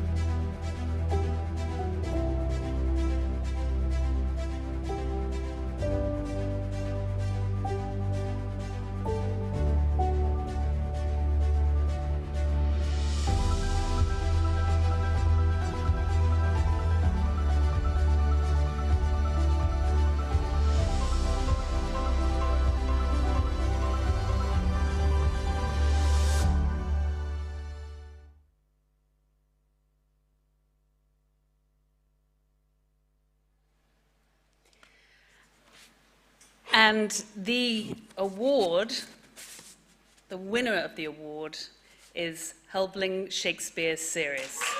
Congratulations.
Oh my goodness gracious, I did not expect to be up here receiving this award, so I haven't prepared anything to say. Congratulations to all the competitors. Such an outstanding field. I didn't honestly think we were going to win. And I'd like to give a big thanks to Helbling and the people of Lucia Stuti, Marcus Spielmann for believing in a project that brought Shakespeare in the original language into the foreign language class, which was a risky project to bite into, but they believed in it. And to Deborah Ellis, who's the series editor and who worked on the project, and Theresa Brett, who brought Shakespeare's works on the page from reading into performing and was truly inspiring. And also to the British Council for continuing to believe in innovation and bringing us all here today. And I'd like to dedicate the award to all the teachers who believe in the power of literature to inspire their students to speak and learn English. Thank you very much.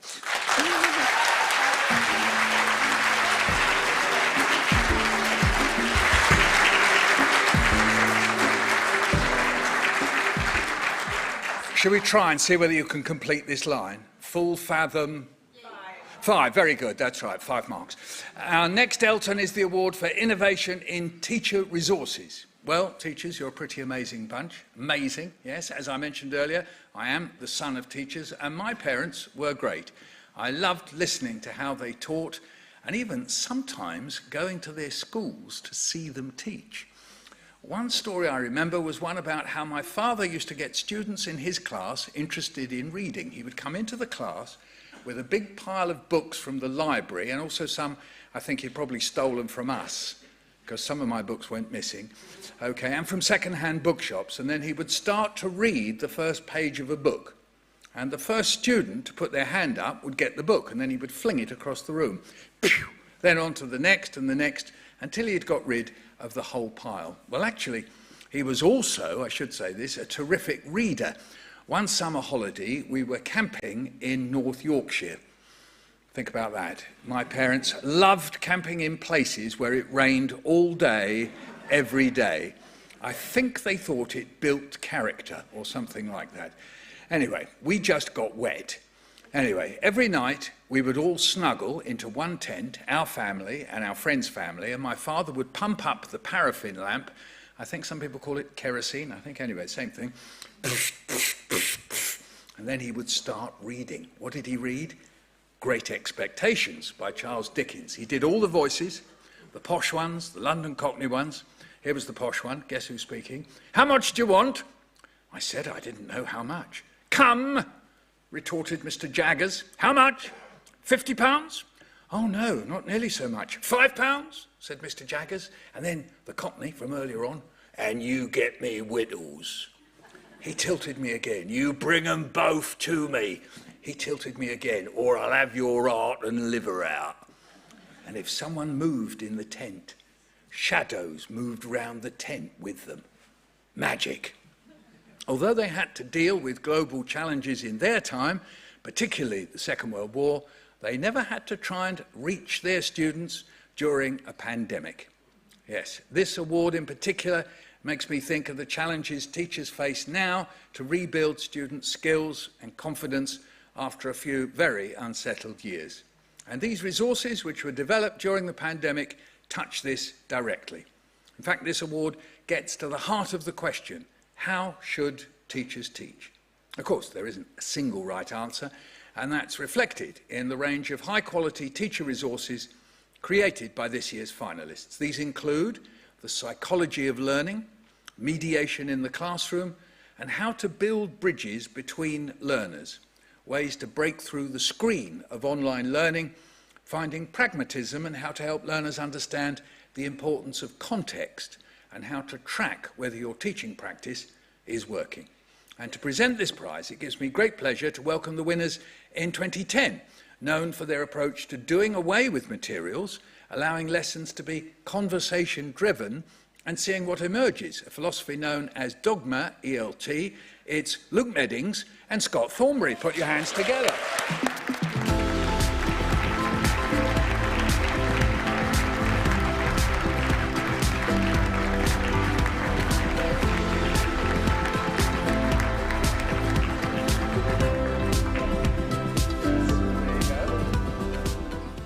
Thanks, Michael. Wonderful to be sharing the stage with someone who believes in the importance of play in education. And I guess for us, conversation is play. Scott. Thank you, Luke. And Luke, I mean, it's so great to see you again and see all these people again. Michael mentioned the pandemic, but this is my first outing since the beginning of the pandemic. And it's great to be here in our community, as it's been referenced. I nearly didn't make it, by the way. I'm not used to traveling, especially to Britain. I left my passport at home. It's true. But here I am. Nobody told me about Brexit.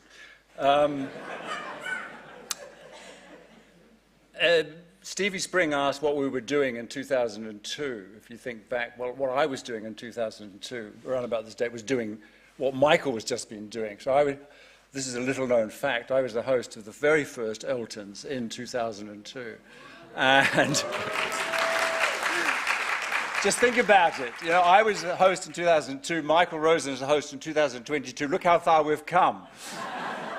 So it's our pleasure to introduce the award for Innovation in Teacher Resources.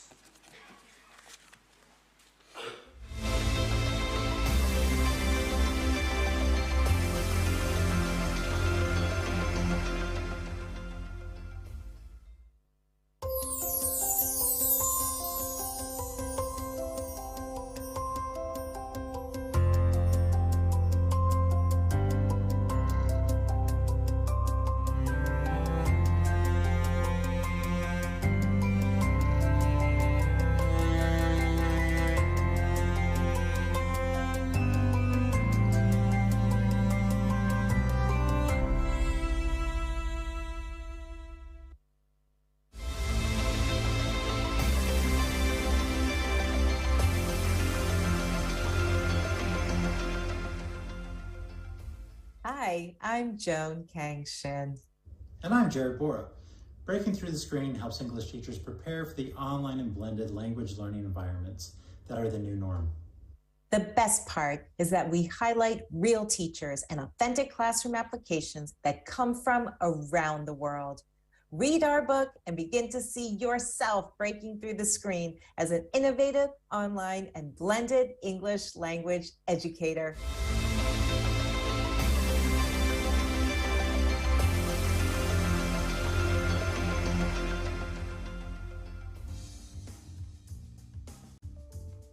English's context is radical. It makes a complex and crucial study of words and how they behave in context, i.e. pragmatics, readily accessible for English language teachers. Enlightening and entertaining, it provides something for students of all ages, levels and backgrounds, and it helps them to recognize not just that context is everything, but that English is context.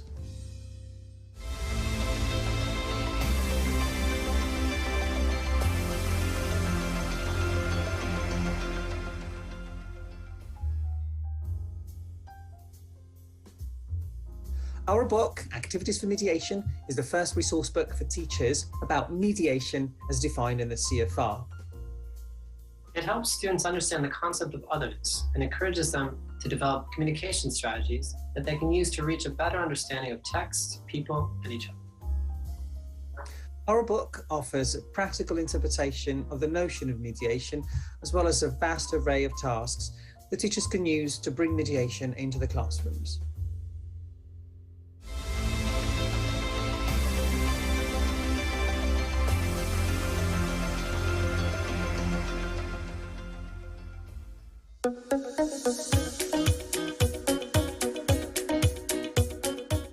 Hi, my name is Sarah Mercer and I'm one of the co-authors of Psychology and Practice with Helbling. I think this book is hugely important as it makes concrete and tangible for teachers how they can enhance the psychology of their learners while at the same time boosting their language skills. Developing these skills is not only going to benefit the learners now in the present in their language learning situations, but it also develops in them transferable skills for life beyond the classroom.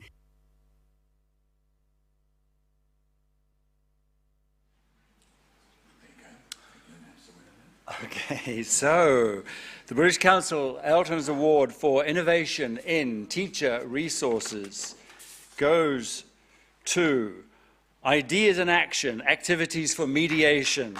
Ethan Mansour, Riccardo Ciappini, Jason Anderson, and Kate Bowden.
Thank you.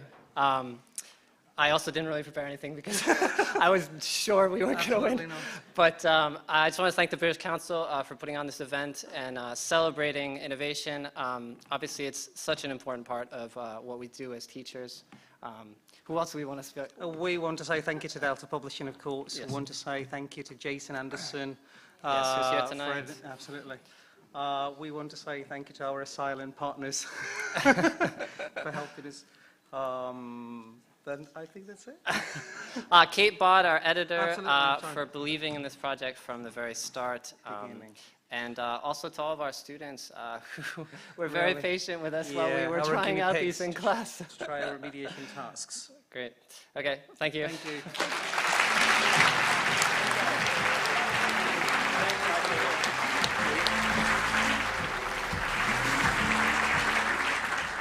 So, on to the award for Excellence in Course Innovation. But before I introduce the people who present the award, I just want to acknowledge the finalists. I want to big up the finalists for this award and actually the finalists for all of the awards this evening. A big round of applause for all, yes, all the finalists.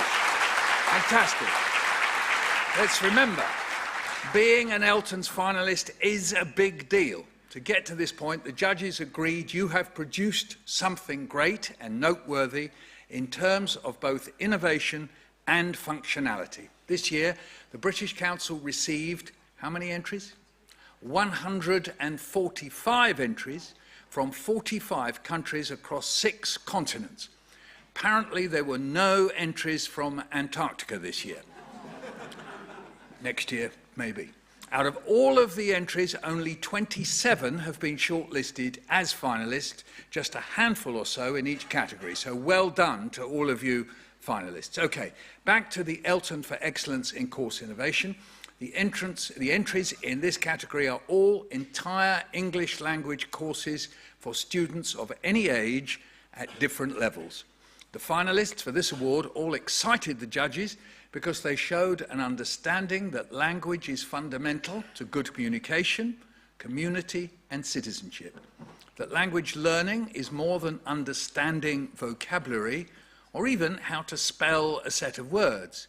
It's about understanding the world around us, including subjects that we could all benefit focusing on a bit more, such as empathy, collaboration, and kindness. Now, to have a little think. Where do you think you learnt the language of these? Empathy, collaboration, cooperation. I think, for me, the first big call, certainly on empathy for these, was when my mother got ill and died. She was 56 and I was 30. Her illness was a long, drawn-out struggle with cancer, and I could see it first taking a terrible toll on my mother, her sense of herself as a woman in the world, respected and loved by hundreds of people, but also her sense of herself as an elegant, dignified person, reduced physically through surgery and chemotherapy to being disabled and in permanent pain. And then, secondly, my father. They had been together since they were 16, inseparable, and in recent years they had become a kind of education double act, doing talks, articles, and writing a book together that some of you may have heard of, The Language of Primary School Children. And now it was all falling apart. But I was kind of, how can I put it, helpless and hopeless. I admit it now. I didn't know the language of empathy. I didn't know how to say helpful and useful things. What I learnt, though, was seeing and hearing the people who did know how to do it. I can see now that what my mother really wanted to do was reflect on her life. What had she done? How had she done it? What had it all been for? I didn't know then how to be someone who could be a listener.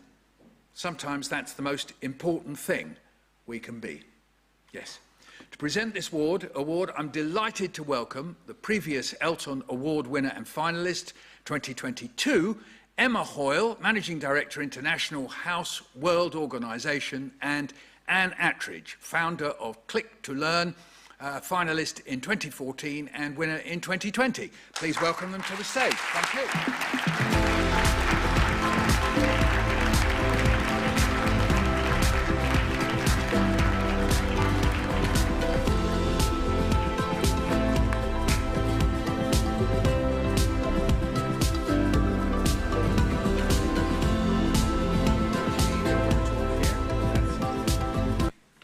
Well, thank you, Michael. Back in 2014, when we were first nominated, we were something of a novelty as a digital-first company. It was, after all, the era of CD-ROMs at the back of textbooks, and for the really futuristic, the digital download. How things have changed. So here are the finalists for Excellence in Course Innovation 2022.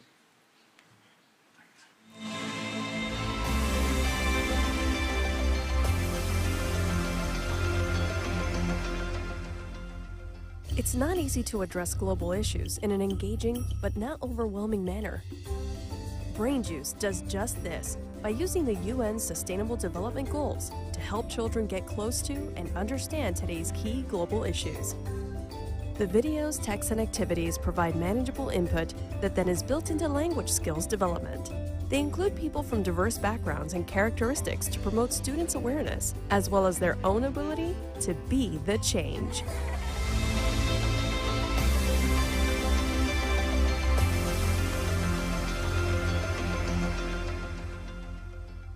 English Experience takes students on a memorable learning expedition that will expand their global literacy skills with real-world content that celebrates diversity and inclusion.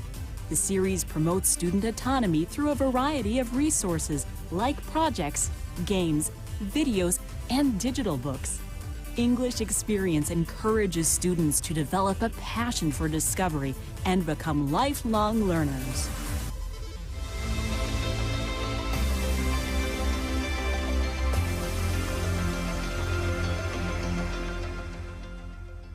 May, Moo, and Me is a 3-level series for young learners. It supports students in their first steps as users of English. The book has detachable pages, which allow students to work with the material in a fun and independent way. The series also addresses socio-emotional issues in order to support students' understanding of their own feelings. The series presents childlike illustrations and engaging stories, which make students want to befriend the characters and to take part in their games.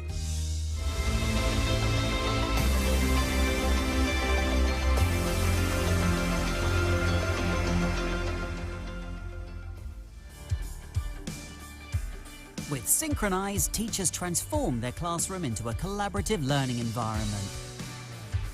Manageable step-by-step tasks lead to real practical outcomes. Students take on different roles based on their own strengths. Teachers can promote inclusivity and embrace different learning styles, whilst fostering creativity and self-reflection with the project log. With Synchronize, project work is achievable for all.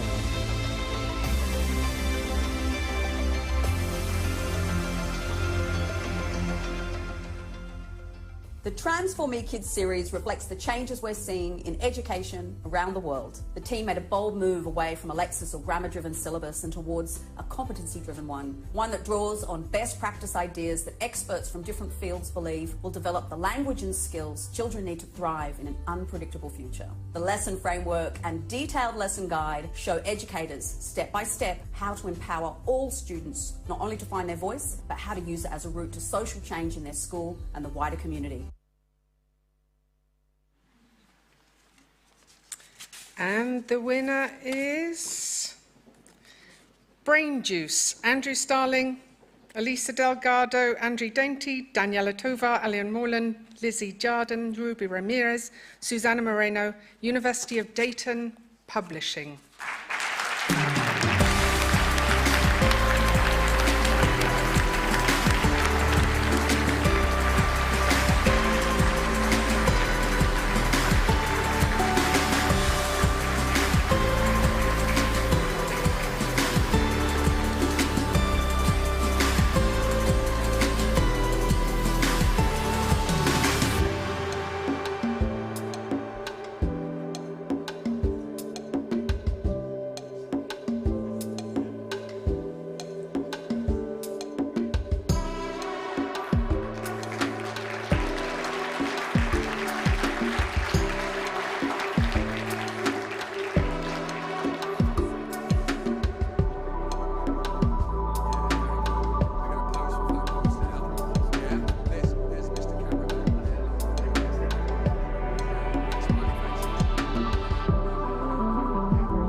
Again, wow.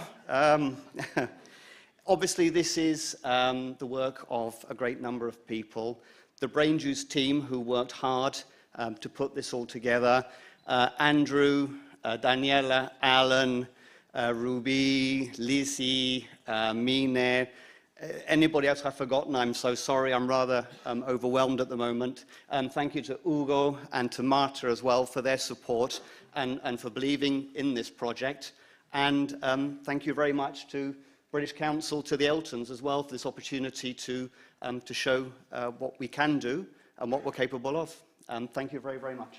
Thank you.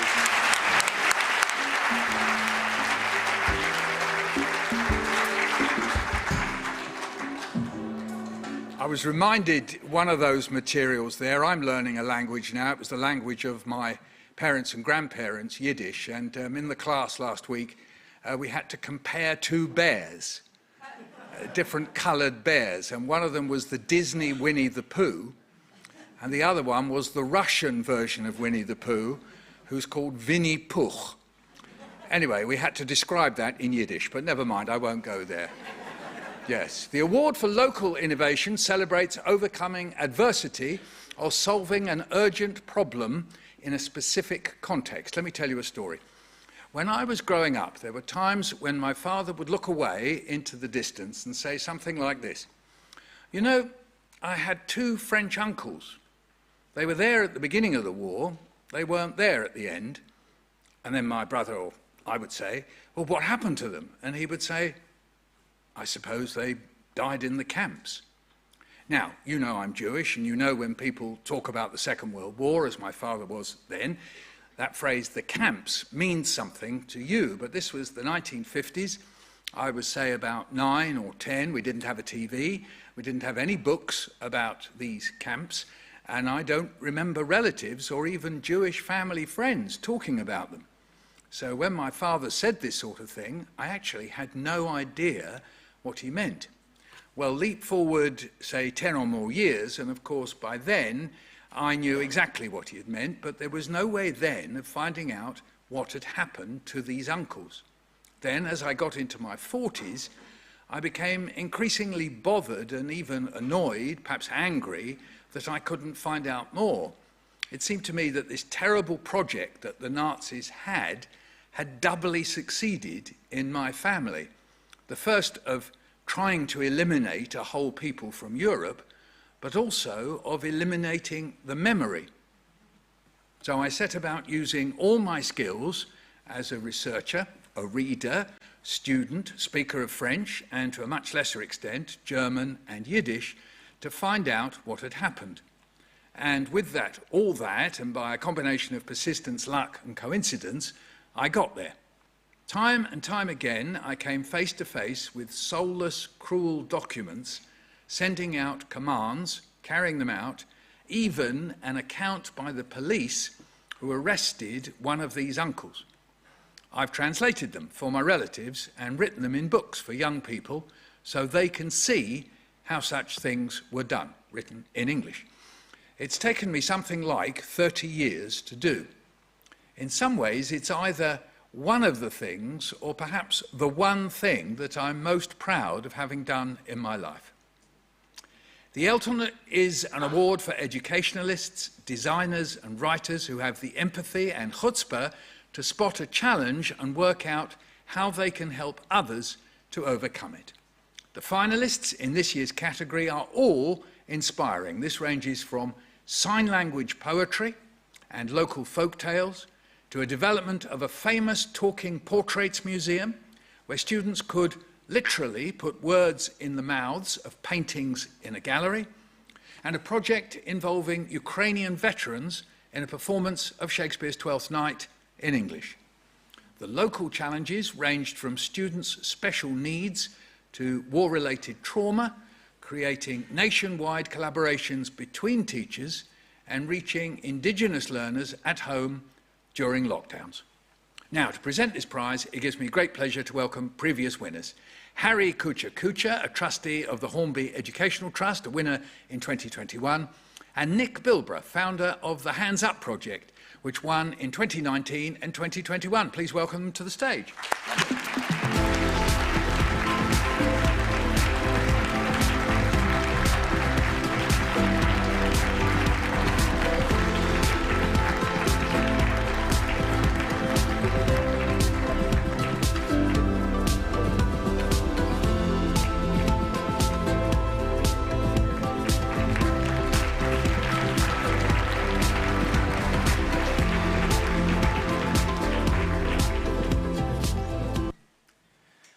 Well, in 2002, I was in the far north of Cameroon in 46 degrees Celsius teaching 232 teenagers in a classroom that was built to accommodate 80, and my students hanging by the windows, desperate to learn English. I was also negotiating, having conversations with my students about what we could do best. And thanks to my wonderful students, we agreed to go out of the classroom, sit in 23 groups of 10 under trees, and I was rolling over in the sun from one group to the other, helping them to do the work that they wanted to do for themselves. And in 2006, I became a Hornby scholar, came to the UK and went back to do my work in the Ministry of Education in Cameroon. The Hornby Trust, which I represent here today, has sponsored 400 100 and more scholars from around the world, particularly in the global south. And these scholars are movers and shakers in their countries, building local innovative practices, bringing to the rest of the world, the privileged world, expertise from the global south, from areas where we often don't include in the mainstream literature. And so it's a privilege for me and a pleasure to be able to hand the award for local innovation this evening. Felicitations. Merci.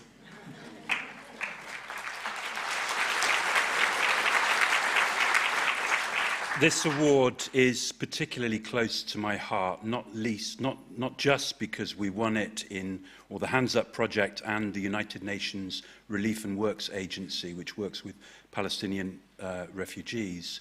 We won it in 2019 and also in 21, but it's also very close to my heart because it really gets to the heart of the issue that teaching a small group of motivated, well-off learners in an affluent country is not the same at all as working with a group of underprivileged, under-resourced learners in a place where there are very few opportunities to travel and to use English naturally. The Hands Up. If anybody ever wonders what happens to these awards, when we won our award in 2019 and 2021, it went to Gaza and it's been passed around all of the schools that were involved in both of those projects. It's got grubby fingerprints all over it, and it's had masses and masses of photos taken with very, very proud and very honoured Palestinian children.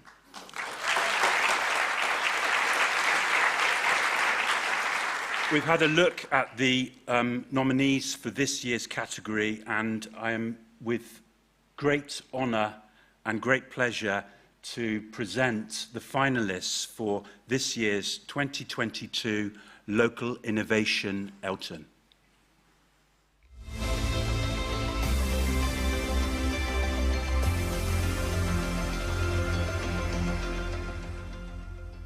Dao brings together students from different ethnic groups and languages in Malaysia, encouraging them to improve their English and self-confidence through performances of folk tales and creative expressions at art festivals and language competitions. We support inclusivity of ethnic backgrounds and special needs through arts like sign language poetry. We help learners produce performance videos and get published in magazines. We are supported by the Simon Greenall Award.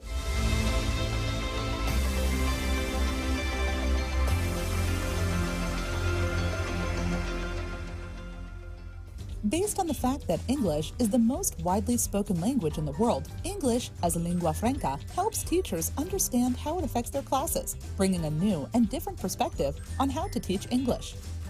The book is highly based on theory, but it brings a practical view on the theory, encouraging teachers to create learning experiences for students to recognize English used in a globalized world. English as a lingua franca is a book designed for the continuing education of teachers of English.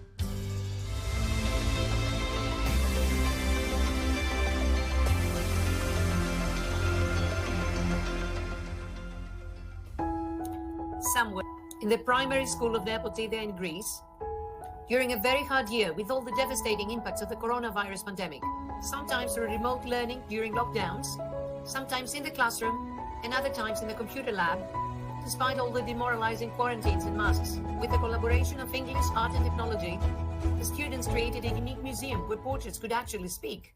I'm a German painter and driver, mathematician Albrecht.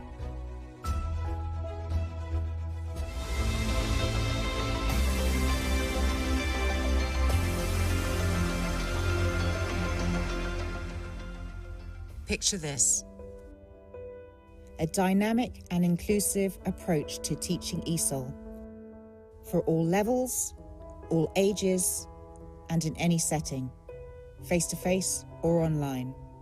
I dream of the time when I will be able to speak English. Participatory photography and creative writing are powerful tools for language learning.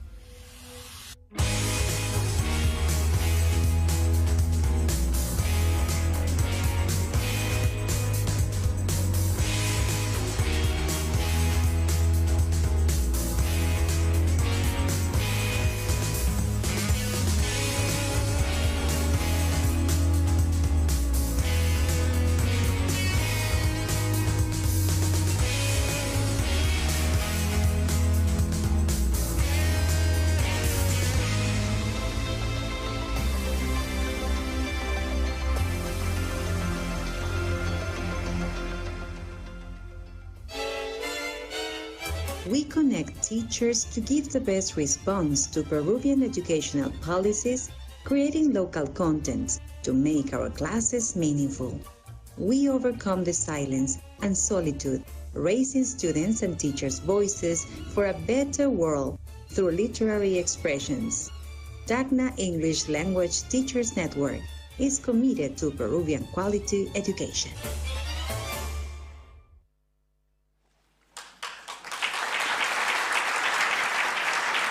And the winner of the 2022 Local Innovation category is, picture this, Sarah Sheldon, Ingrid Guyon, Learning Unlimited with Photosynthesis. Congratulations.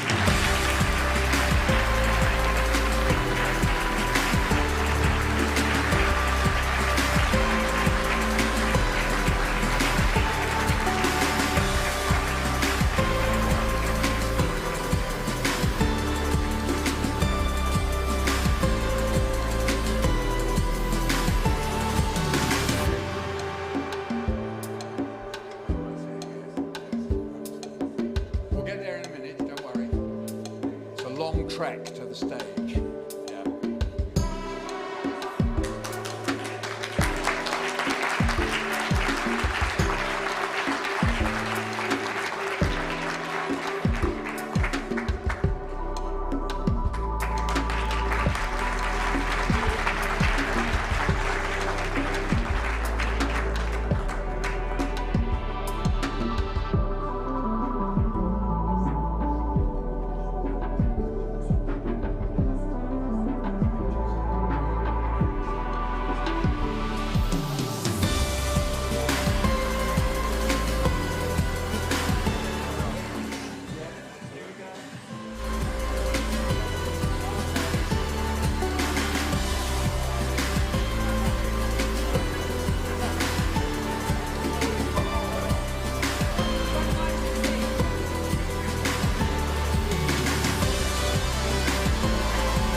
Thank you. Sorry, I'm so unprepared for this, but thank you so much. I wrote a few notes just before we were upstairs. So, this project was so close to my heart. I want to thank Ingrid for, she's the sort of photography side of things. It was the GLA that brought us together, the Greater London Authority. Do you want to say something? Because I'm sort of a bit speechless. And this is Blanca, one of our students, who was just fantastic.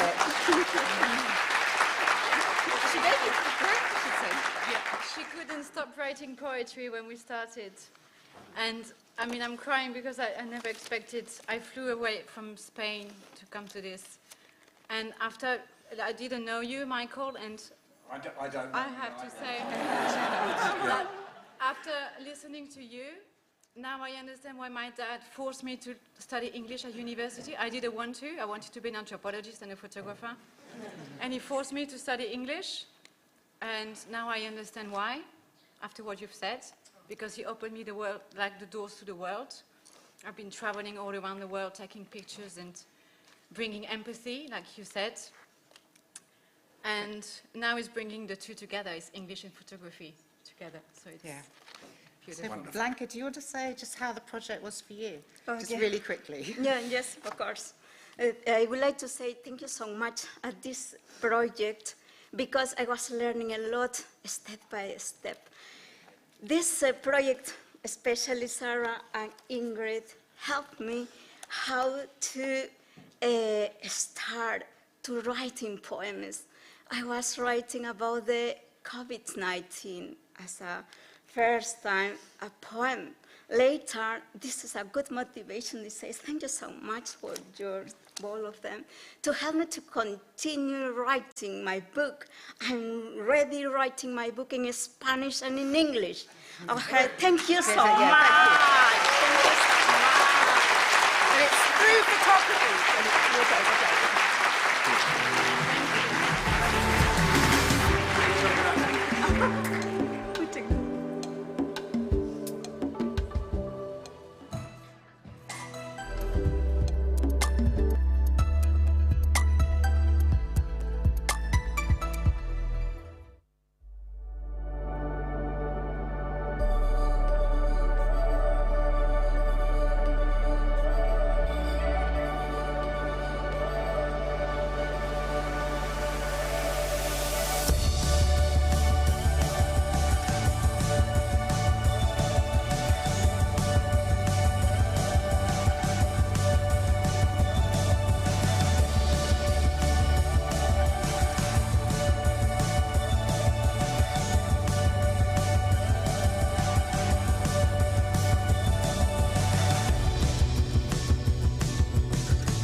Since the iPhone first launched in 2007 as the must-have gadget of a trendy, well-connected million or so, the number of smartphone users has multiplied to what sort of number do you think? Have a guess. Yeah, 6.6 billion. Well done, that person. That's a percentage of the world, that's 83% of people all over the world. At the start of this year, 1 billion of them were on TikTok. Yes, that's right. A little bit of a pause there, you didn't get that one. Yes, on TikTok. And an annual report into our habits in the UK seems to suggest 16% of toddlers aged 3 and 4 watch videos on it. There are young people in classrooms everywhere for whom digital is not as innovative as it has been for most of us here. Just think what kind of conditions I had in my classrooms in the 1950s. It's just real life, and they've never lived in a world when these things didn't exist. You may or may not know, connected with all this, that I am a world star. Yes, I don't mean like George Clooney or Paul McCartney, no. What I mean is that I am world famous for saying the word nice. Hang on, I'll do that again. I am world famous for saying nice. In fact, you may not know this, I am a meme. I don't really have much idea of what I'm saying when I say I'm a meme, but anyway, let me explain. My oldest son, my lovely boy Joe, he's 46, but anyway, you know what I mean, he makes videos of me doing my poems. He sticks them up on our YouTube channel, yes? On one of them is a poem where I'm gently mocking my dad and the way he ate hot potato. It goes like this. We sit down to eat, and the potato's a bit hot, so I only put a little bit on my fork and I blow till it's cool, just cool, into the mouth. Nice. And there's my brother, he's doing the same. You can join in if you like. Till it's cool, just cool, into the mouth. Nice. And there's my mum. Yes, we did come from that sort of a home. She's doing the same. Here we go. You ready? Please join in. Till it's cool, just cool, into the mouth. Nice.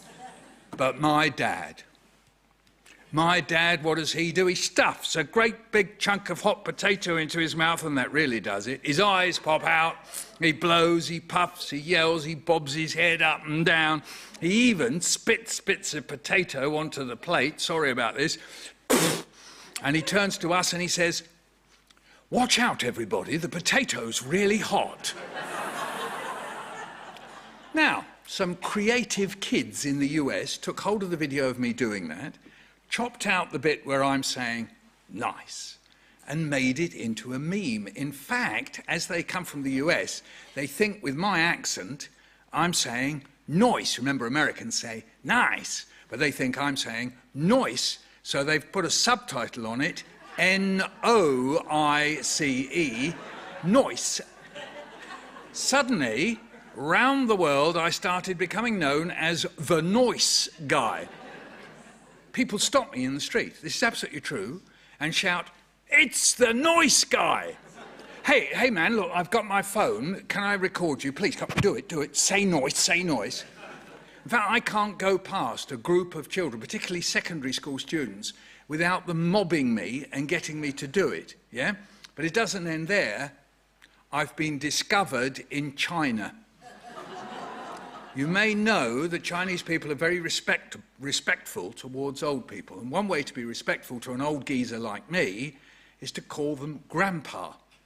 In China, I'm not joking, in China I am known as nice grandpa. Or in English plus Mandarin, I am nice yeah. Chinese students on the campus where I teach, Goldsmiths, University of London, if they catch sight of me, okay, they start shouting, "Look, it's nice grandpa, it's nice yeah." So that's what I am, okay? Forget Michael Rosen, I am nice yeah. Yes, the digital age has changed my life. I've become some sort of strange world cult simply for saying nice. All that effort, you know, into writing poetry, all that.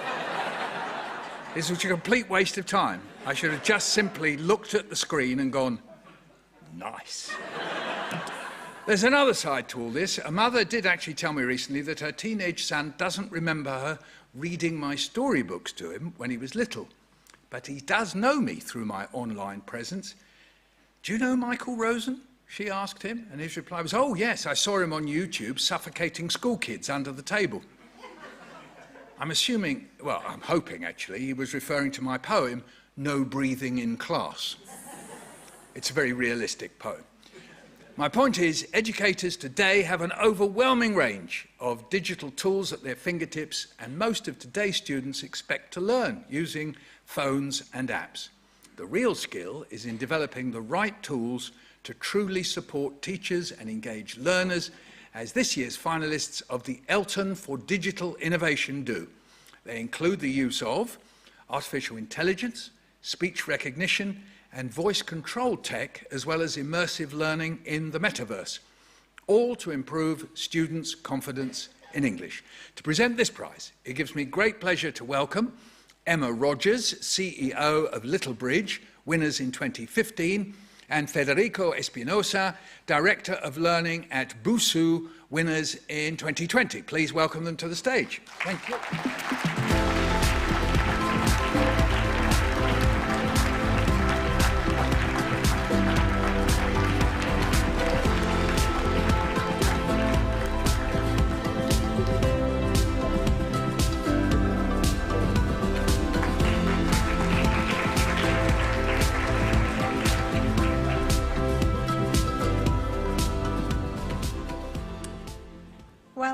I just would like to say a few words on behalf of my fellow presenters. I hope I'm speaking for all of you that this evening has absolutely brought back the memories of sitting out there with butterflies in my tummy and then that yelp of excitement when you actually win.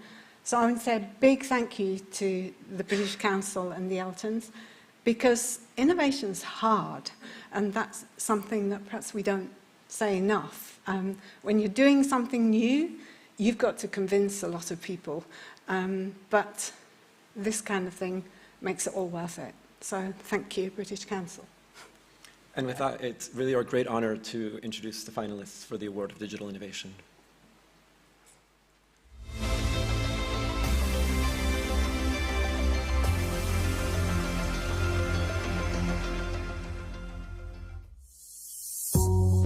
What is the best way for kids to learn English as a second language?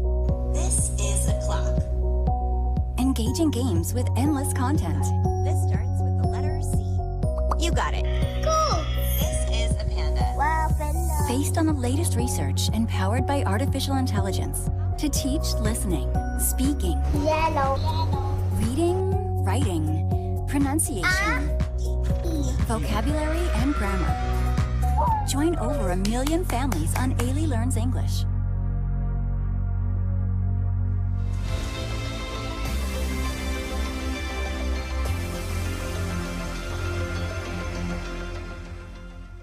Hi, my name is Will Decker, and I'm speaking on behalf of EF Education First and Hyperclass. From Hyperclass. What difference has it made to people? Well, it's provided teachers with a lot more control over the classroom interaction. They can craft their instruction and direct students' attention in a way they couldn't before. It's also unlocked the ability for teachers to make better use of their presence on screen, communicating with their voice, their face, and hand gestures to develop trust with their learners and build rapport. It served to highlight the importance of fostering human connections at the center of the learning experience.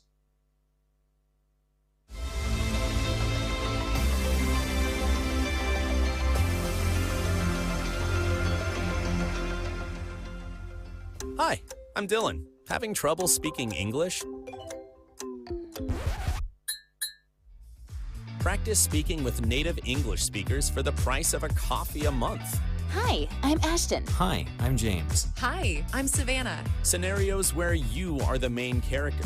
The voice command-enabled exercises of the Talk at Ease app help you improve your English speaking skills and can be used as a hands-free option when you are unable to view the screen. gain conversational practice, and speak English with confidence.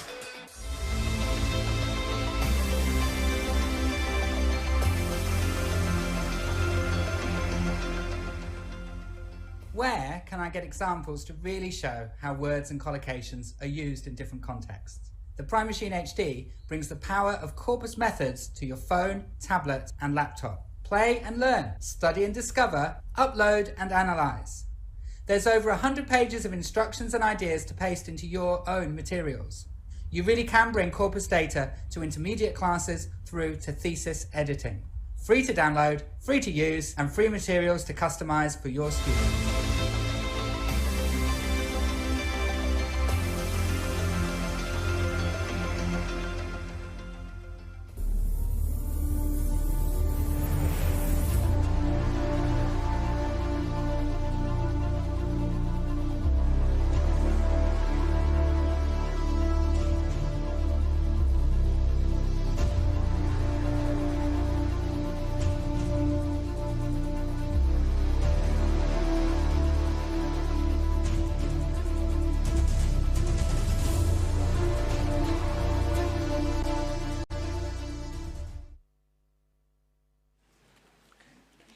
And the winner for this year's award in digital innovation, EF Hyperclass by EF Education First.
Surprise for us. I've got really three quick thank yous I'd like to make if I've got the quick minute. The first is to the British Council and the ELTons and the judges. It's an honour to be awarded in such a prestigious category with so much brilliant work in it.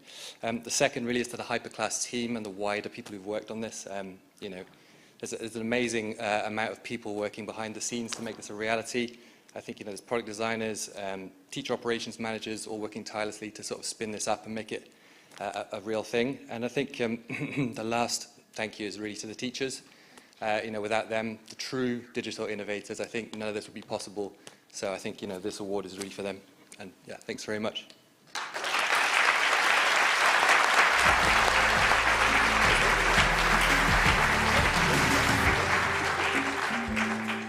I keep thinking of my language classes on Sunday night. Wo wohnst du, Michael? Ich wohne in London. Anyway, I'm coming on, you can see, yes. Those of you who speak German will have got that one, yes. My congratulations to all the winners this evening. You've done extremely well and demonstrated exciting innovations in the world of English language teaching. Now, before we conclude this part of the awards evening, it's my very great pleasure to let you know the judges have identified several finalists who are worthy of further celebration and commendation. There are two special commendations the judges can award to any finalist that demonstrates excellence in environmental sustainability and climate action, and equality, diversity and inclusion, EDI. Humans are social creatures. We are part of the communities and live in a shared world. The judges' special commendations recognise that our world matters. The environment in which we all live is precious, and we all have a responsibility to protect and nurture it. And what's more, every one of us as individuals is precious. No matter where in the world we live, no matter what our beliefs, race or ethnicity, genders, who we love, our level of wealth or our ability, we are all important. Teachers have an essential role in helping all students access learning, helping them know they belong, and helping them value the environments in which they live. And for these reasons, we now celebrate the finalists that promote and support these values.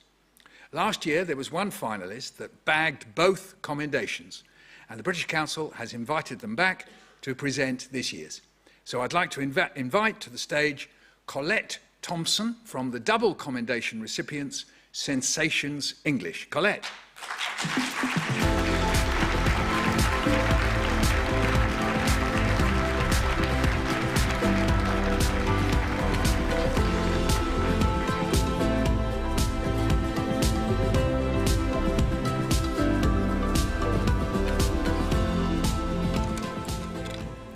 Thanks very much, Michael. As last year's double recipients, we were delighted to be asked to announce the recipients of both commendations this year. As I do, I'd like to invite a team member or two from each finalist team to come to the stage to receive your certificates, and then to stay on stage for a group photograph of us all together. The recipients for the commendation for environmental sustainability and climate action for 2022 are Speak Out for Sustainability, Pearson English with BBC Studios,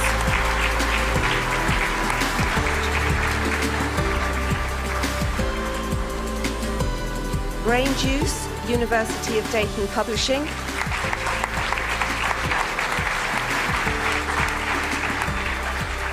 and LIFT, National Geographic Learning and Cengage Learning, EMEA Limited with Empatico.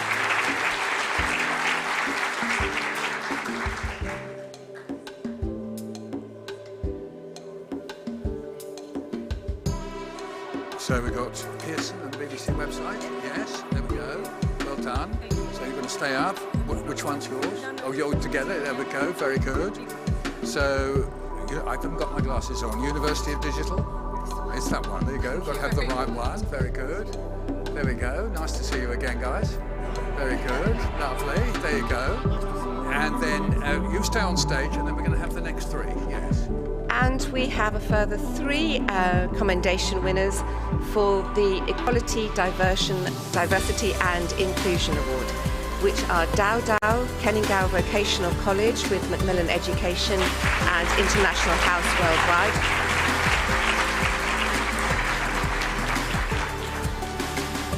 English as a Lingua Franca, Stanford and FTD Educação.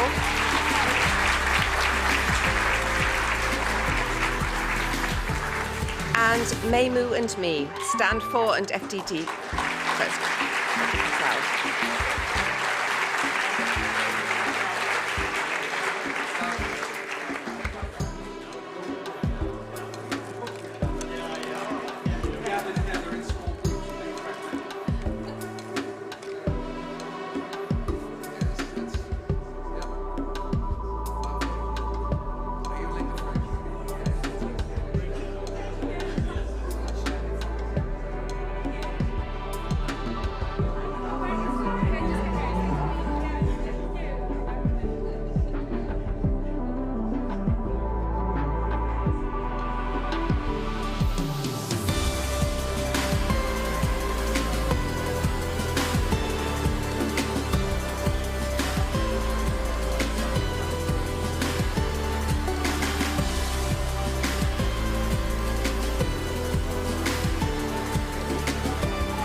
Well, the time has come for us to give the final award of the evening. This one is special. Of course, every award is special this evening, but this one is different. Rather than focusing on a specific innovation, it celebrates the work of the winner, or winners, as it can be awarded to an individual, a duo, collective, or even an organisation.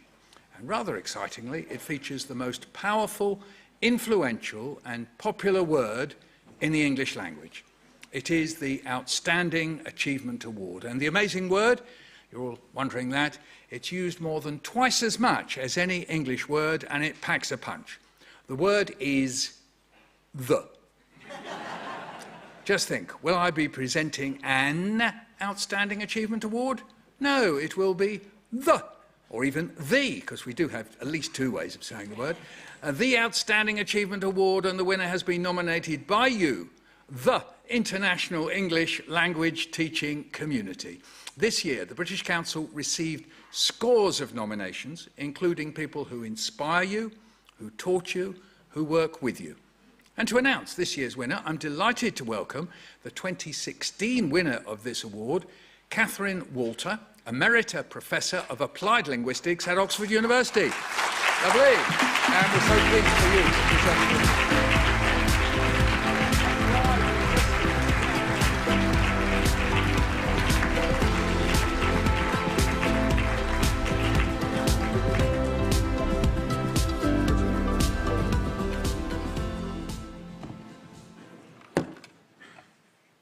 This one's a bit different.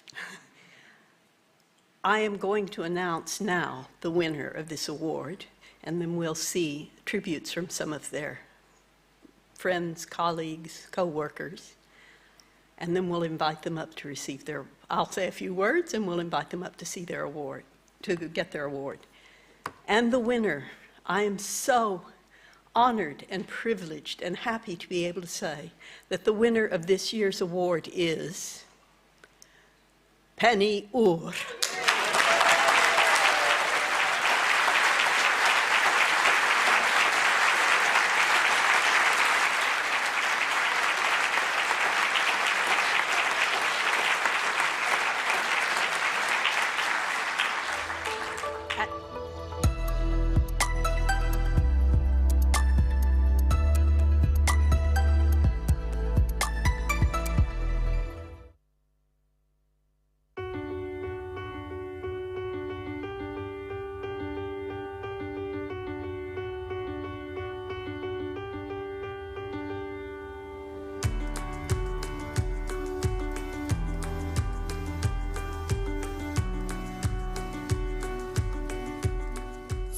Years of publishing so far. 1981, 2022. Wonderfully clear, practical books for teachers, all with the distinct voice of Penny. Penny Wu is a role model for every English teacher in Israel. She is an educational leader for us. I'm so happy she's going to be granted this award.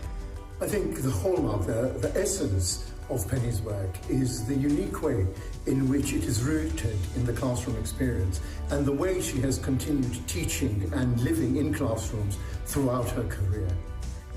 I first met her in Haifa in, I think, 1979 when I was running a workshop for teachers with Chris Brumfitt, and she just stood out as a shining example of somebody who had wonderful ideas and very, very intelligent, very, very lively and totally committed.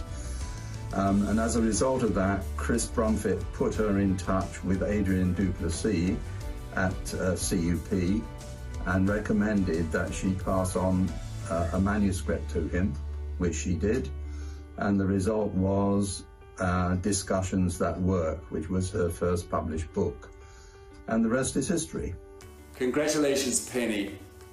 Well merited. You've been a huge influence on my teaching, on my teacher training, and on my writing over many, many years. Well done. Penny was my first English teacher in second grade. Each English lesson felt like a flight to England. We had English names, which made everything much more magical.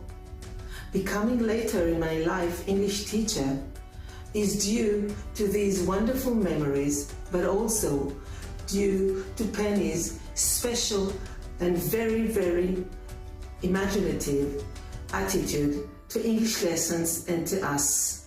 I am extremely delighted to talk about Penny prolific ELT writer and teacher whom I have known for more than 4 decades. Penny made teaching and learning of the English language not only easy but exciting, enjoyable, simple and memorable through her books. Penny always admired and loved great teachers all over the world for her common sense approach. She has knowledge of theory, yet her practical ideas are always rooted in classroom practice. And as far as this award is concerned, I think it's long overdue. Penny blends years of experience in the classroom with children, and she combines that with a wide experience of working with teachers in many cultures in the world. She's great. I had the privilege of editing Penny's first book, Discussions at Work. She was wonderful to work with, and I learnt an awful lot from her. I've known Penny for 35 years. She's hardworking, forthright, logical, practical, interesting, and she never loses sight of the question, are people actually learning anything in this activity? Brilliant! Congratulations, Penny. Presence in my teaching life in the 80s and 90s, this century I've had the absolute joy of working with Penny. Principled, thoughtful, and an all-round lovely person. Penny is a living embodiment of what it means to be a giver. Unwavering in her lavish offers to lend a helping hand if the need rises. So consistently, benevolent and magnanimous with her guidance, so much so that she selflessly shared her knowledge, her wisdom, and experience with her colleagues and teachers.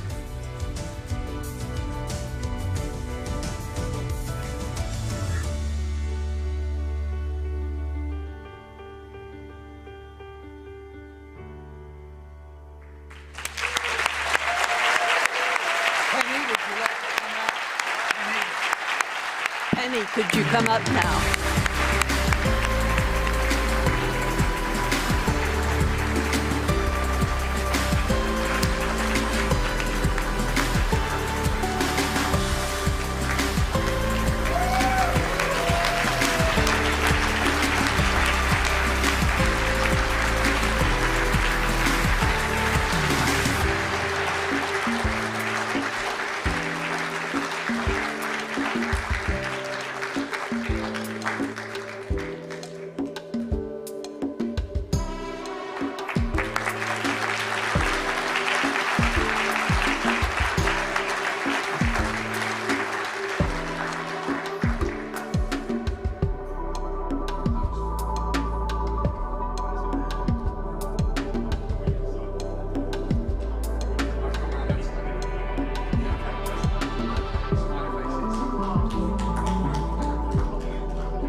I will be brief, but I just want the video showed it. Hundreds of thousands of teachers all around the world, in the North and in the South, see Penny as a guide and a mentor. I'm not going to go through her achievements for you. You know those achievements. What makes her contribution to the field so special? People have said she is a mediator. She has a firm grasp of the two knowledges that play into our field, academic knowledge and the sound wisdom of the classroom. Teachers appreciate her focus on learning and the learner. Editors and authors appreciate that while she holds firm opinions, she's open to an argument and she's open to changing her mind. Teacher educators appreciate her attention to every person in a group. We all appreciate that Penny is excellent at seeing through the flaws in a fuzzy argument. As Ernest Hemingway would have said, Penny is a steel-riveted, copper-bottom crap detector. And anyone who has listened to Penny or read her books of activities know that Penny has a sense of fun too. And I can tell you that she has an ability to turn on a dime if a propitious situation presents itself. Penny asked me to talk about the time when we were in Curitiba in Brazil, and we found out that there was a possibility that we could go and see the amazing Iguaçu Falls if we were willing to change planes at the end of that trip and get straight on a plane to England. So we went, and it was wonderful. And we sat soaked to the skin all the way home to England. And Penny made that decision. It gives me more pleasure than I can ever say to be able to give Penny this award, which is so well deserved.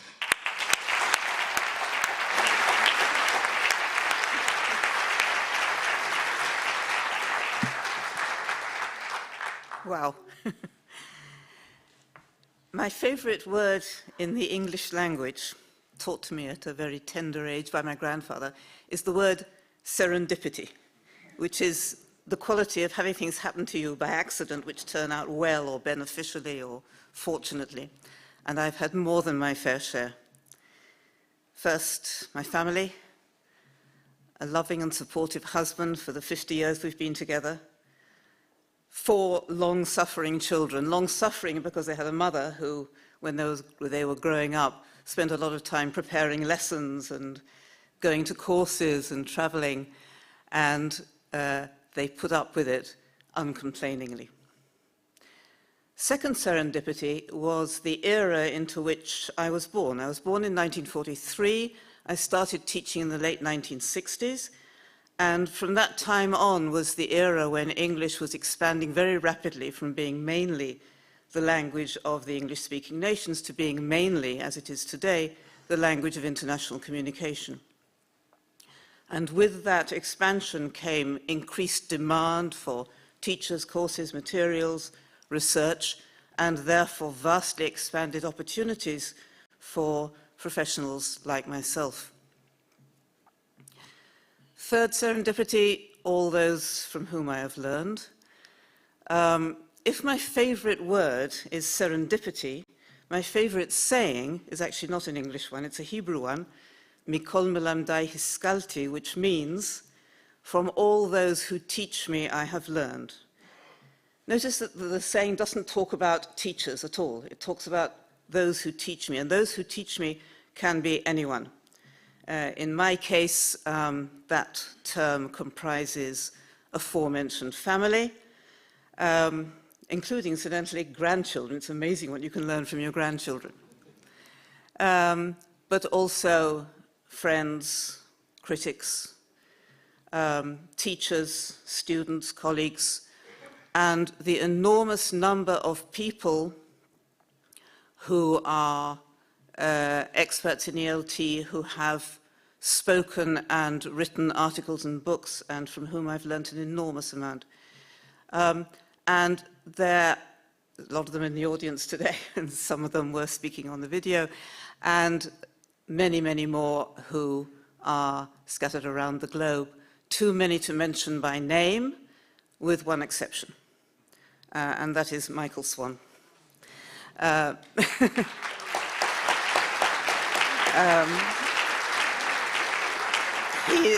Michael has already mentioned our collaboration on the first book, and it was published in 1981, and therefore I must have been working on it. We must have been working on it together in 1979, 1980, so no internet, no email, nothing.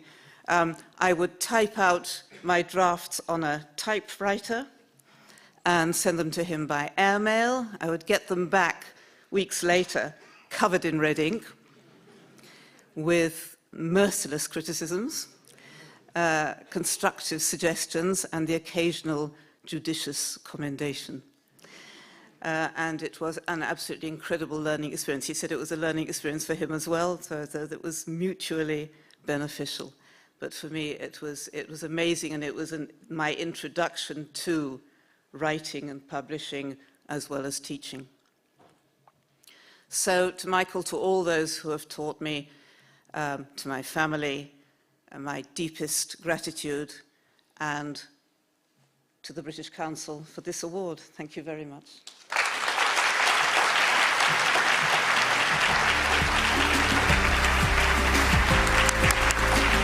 Huge congratulations, Penny. The only thing that remains of our wonderful evening is to say a big group of thank yous to many, many people involved in making this evening a success. First of all, enormous thanks to all those finalists and winners and all those who submitted. We recognise it takes enormous effort to put your submission in, and congratulations to all of you who did reach the finals, and particularly to our winners. A particular thank you to our enormous panel of judges who put an enormous amount of effort into judging each of those entries incredibly carefully and incredibly thoughtfully. So please, a big round of thanks to all of our judges.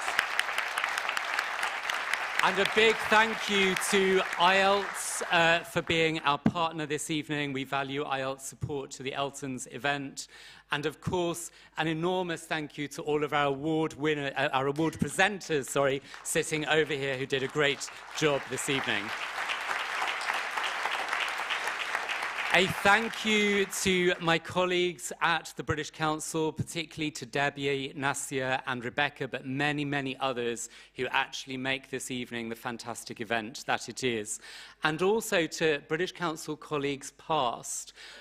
Caroline Moore, who's sitting directly in front of me, was actually one of the people who came up with the concept of the ELTons 20 years ago. So a big thank you to all of my British Council colleagues.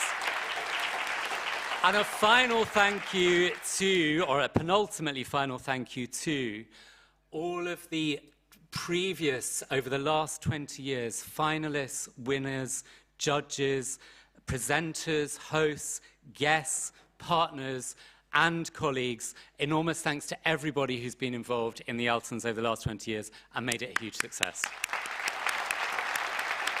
And my final thank you, of course, goes to our amazing host this evening, Michael Rosen. You made us laugh, and you actually made some of us cry. Thank you so much for this evening. And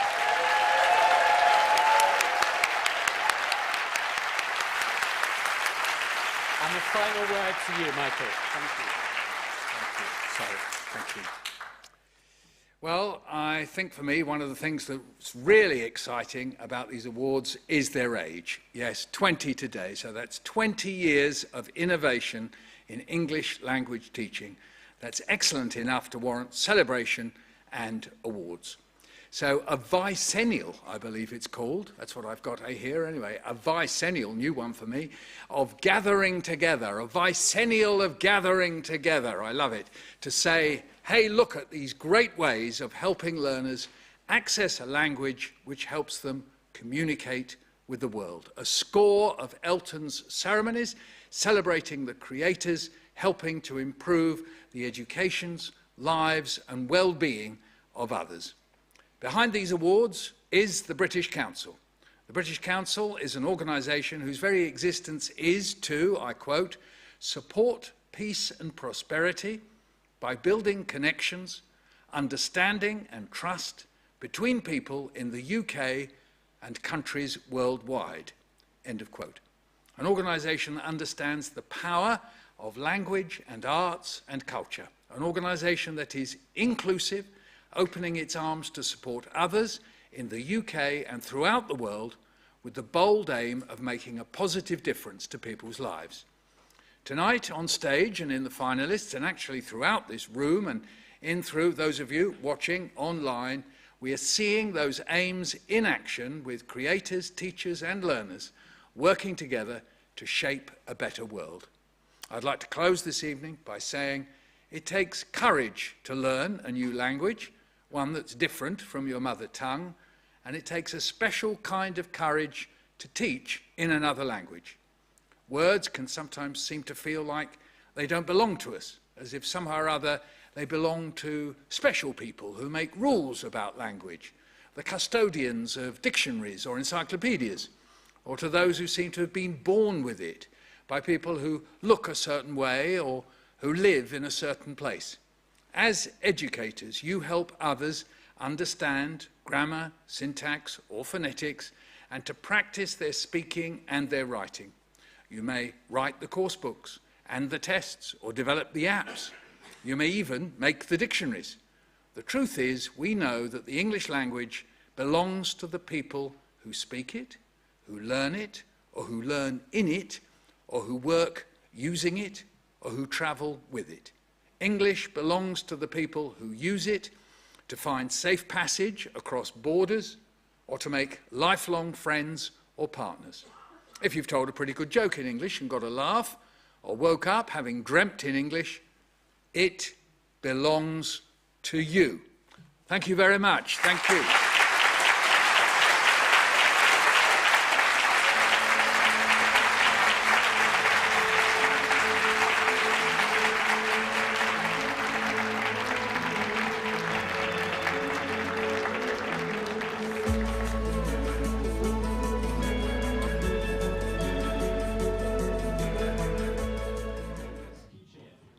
Oh, wow.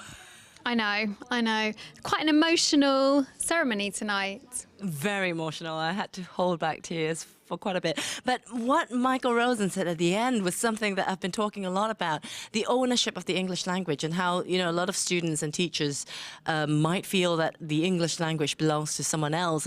And I've been talking a lot about rap music recently to people, how rap music originated in the USA, with certain communities in the US, but people who rap in Korea, people who rap in Poland, people who rap in Vietnam don't rap about the social problems in the US. They don't rap about the US identity. They are taking a genre that was given birth to by someone else, but they have taken ownership of it and use it to express their identity, their social issues, the things that they're passionate and concerned about. And I see the English language in that similar way. You know, it might have originated in England, in the United Kingdom, but people who use English today use it because they want to express something about their own identity. And it's time that every single learner, every single teacher out there feel that ownership of English, because it belongs to everyone who speaks English. And I think you're right, and I think that's a sign of a good teacher as well, is not one who maybe historically the idea of a good teacher may have been as knowledge provider, knowledge transmitter, someone who stands at the front and commands the attention of everyone in their presence. I think we've moved to a place now where we're truly viewing the teacher as somebody who empowers the learner to take control of their own learning and take command of the language for themselves. And see the teacher as more of a repository of information when they need it, rather than a repository of information to download on them. Absolutely, I love that. The sort of movement, that shift from teacher as knowledge giver to teacher as facilitator, teacher as guide, to help students learn those soft skills, those skills necessary for using English out there in the real world, to help learners come into themselves and develop their own voice in English, to find themselves through the English language. And I really love that. Absolutely, and it's a reciprocal process. You know, I feel like when I was teaching, a lot of what went on in our classroom was what I was learning from them as much as they were learning from me. So. Absolutely. I think teacher as learner, teacher as student is something that we really have to keep in mind. And I think a lot of teachers out there watching us online today would probably agree with that. Absolutely. We're all lifelong learners, right? So I think we're going to take a quick look at the community artwork and how that's progressed throughout the evening. Wow. Oh, look at that. That has progressed quite a lot, hasn't it? Yeah. Oh, I love that instant feedback. Oh, I suppose, yes. The digital innovations and the ability to use that in our favor, technology and advancements in our favor, to have that instant feedback. Online courses, overcoming challenges. I love that positivity. The letter N, what does it say there? It says online courses to the right, and then I think there's some kind of imagery of somebody learning, somebody listening. Still quite a lot of room on the letter N, so we'll be feeding all our online contributions into this as the night progresses. The artists are hard at work still. And if you want your word on the letter N or any of the other letters over there on the community artwork, do remember to use the QR code that you will find on screen to get onto mentimeter.com and put in the keywords that mean something to you when we talk about English language learning and teaching. What words are important to you? What concepts, what innovations are important to you? What memories do you have of ELT? Put that into Mentimeter right now and we might be able to incorporate it into this community artwork. I can see people coming in here. I was just wondering if we're going to skip to the Mentimeter and see what the online community have been doing. I think not. I think it's just going straight over there to the artwork. The buzz is starting, isn't it? I can definitely hear people coming in back into the room from the auditorium, and I think it's a slightly different energy this time. People are, you know, they know what the winners are, but there's a sort of excitement in the air about this. So I think, speaking of winners, you have a few winners lined up. We have some winners lined up. We have a special guest before the first winner. So I'm looking forward to welcome Joanna Pearson. Cheer, we'll catch you later. See you later. Yep. Joanna Pearson, hi and welcome. Thank you for joining us tonight. How has your evening been? It's been fun. I've enjoyed it so far. It's been fun. I've enjoyed it so far. Very nice to see some old faces, some very old faces, people I used to work with. They won't thank me for saying that, but I'm sure they're thinking the same as well. It's been a good evening. Yeah, some really nice, interesting to see some of the awards. I was just talking to someone there, particularly technology blending humans and technology in English language teaching and assessment. So maybe a move away from the embracing technology as the answer to all of our innovation needs, and realizing that within any innovation, you need a human at the heart of it, because we're talking about education, we're talking about communication. So that's been one of the key themes to me through from this evening.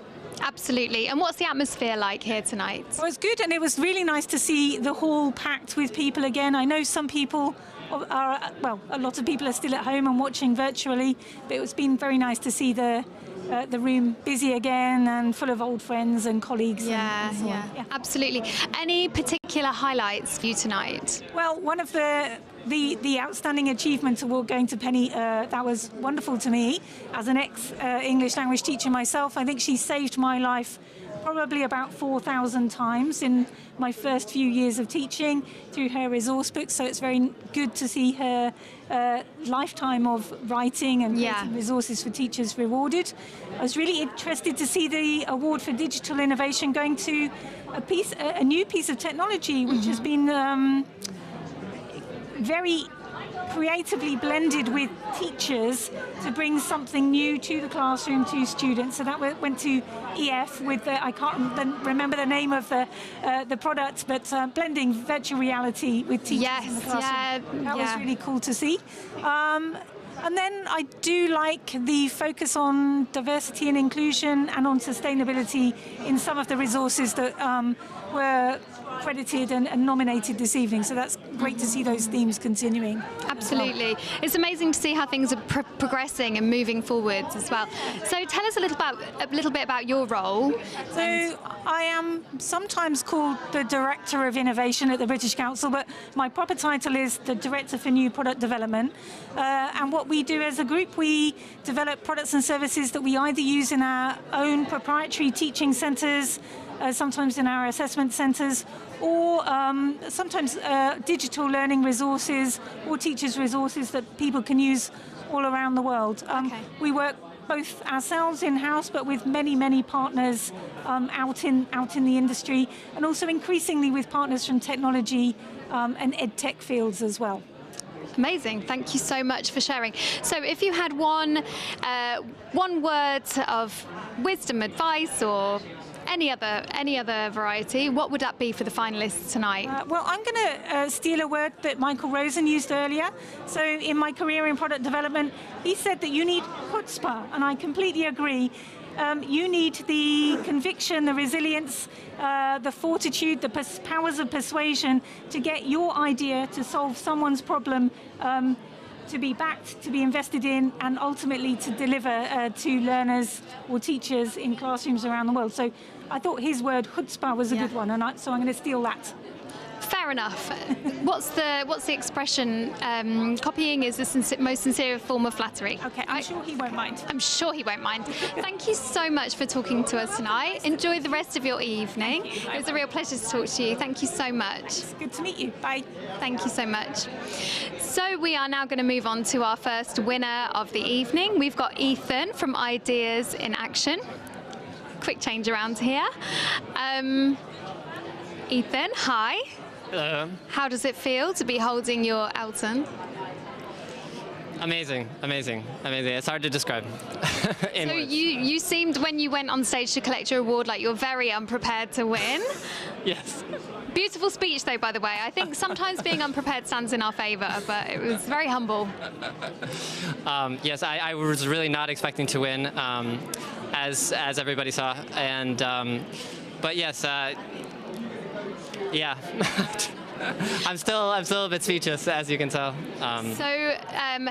Not prepared to win, but are you prepared to celebrate? Yes.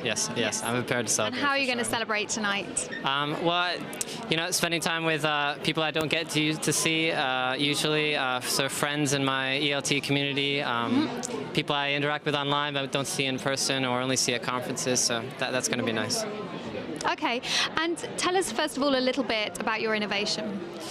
So basically, we took a theoretical concept from something called the Common European Framework of Reference, which really people hadn't applied to the classroom yet. And in our book, we tried to sort of explain it to teachers in a way that was easy to understand, but also show sort of the potential for that concept within the classroom. And yeah, hopefully the people who use it will agree with us that it can be a source of innovation for your own teaching. At least it was for me and my co-author, Riccardo Chiappini.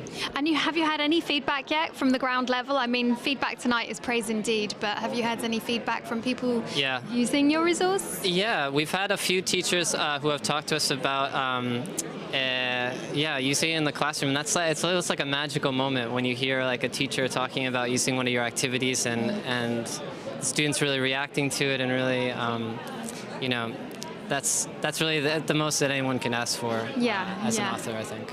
Absolutely. And what made you decide to apply for an ELTon? So it was actually the idea of Delta Publishing, the publisher.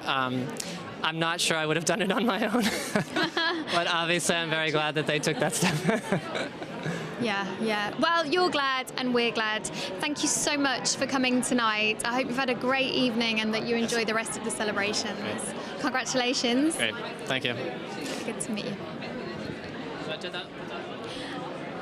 Okay, we're having another little switch over. Thank you, Ethan. We are now about to welcome Maria Cleary, Helbing Shakespeare Series, winner of the Learner Resources category.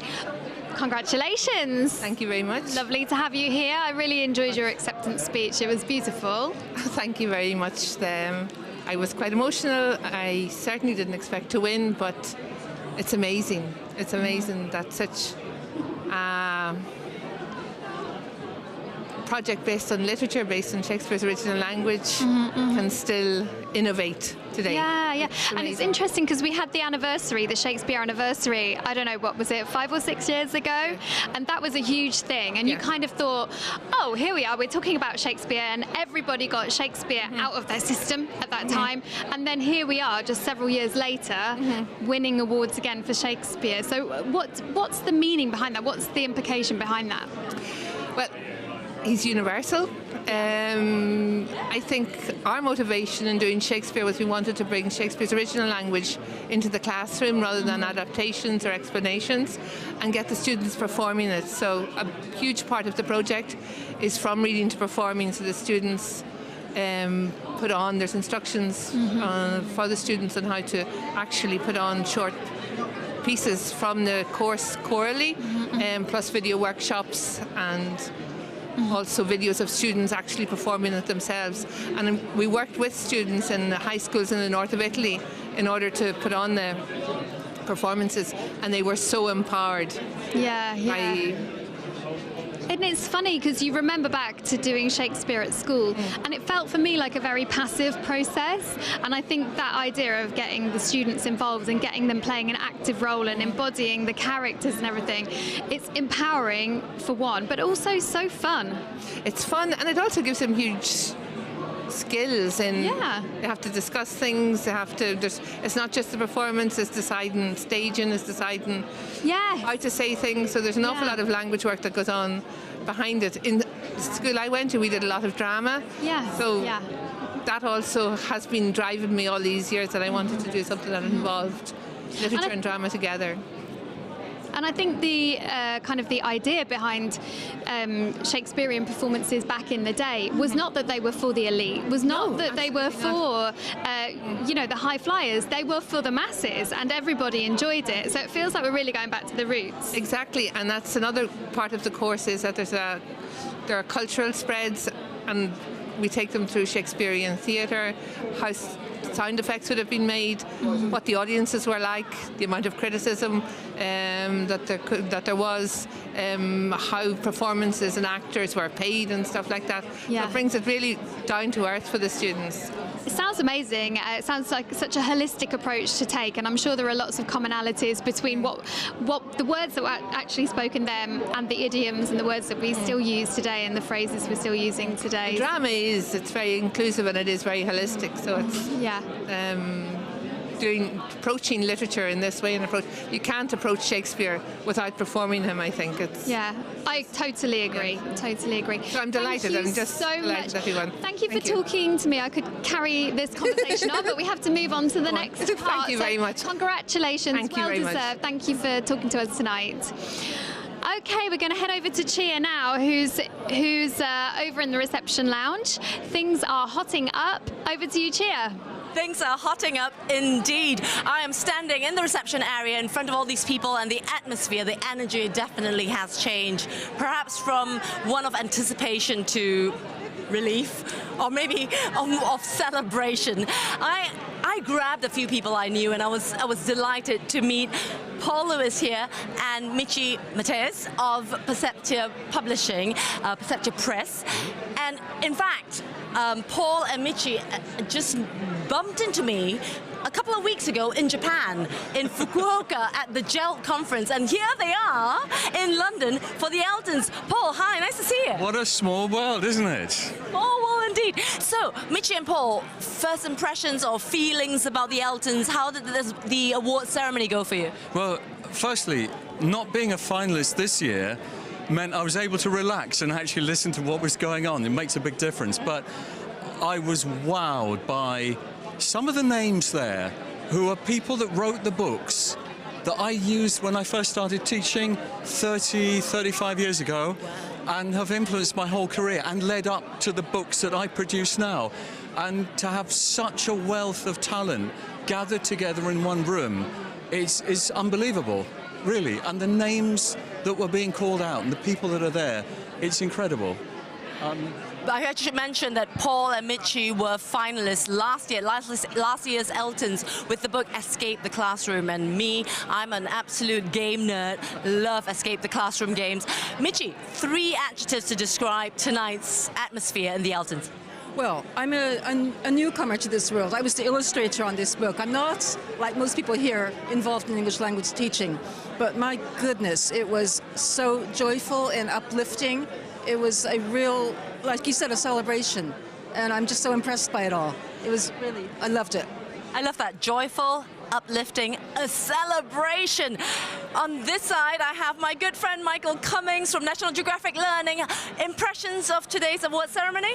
Well, for me, I thought it was truly inspiring, and really building on what you were saying, I think the plethora of organisations and individuals that are essentially inspiring each other, we were very proud, again, to receive some spotlight, but understanding how language is essentially reaching out in a meaningful way to essentially reflect the student needs, of the student needs, and also, hold on, I'm running out of words here because I'm under pressure with the microphone.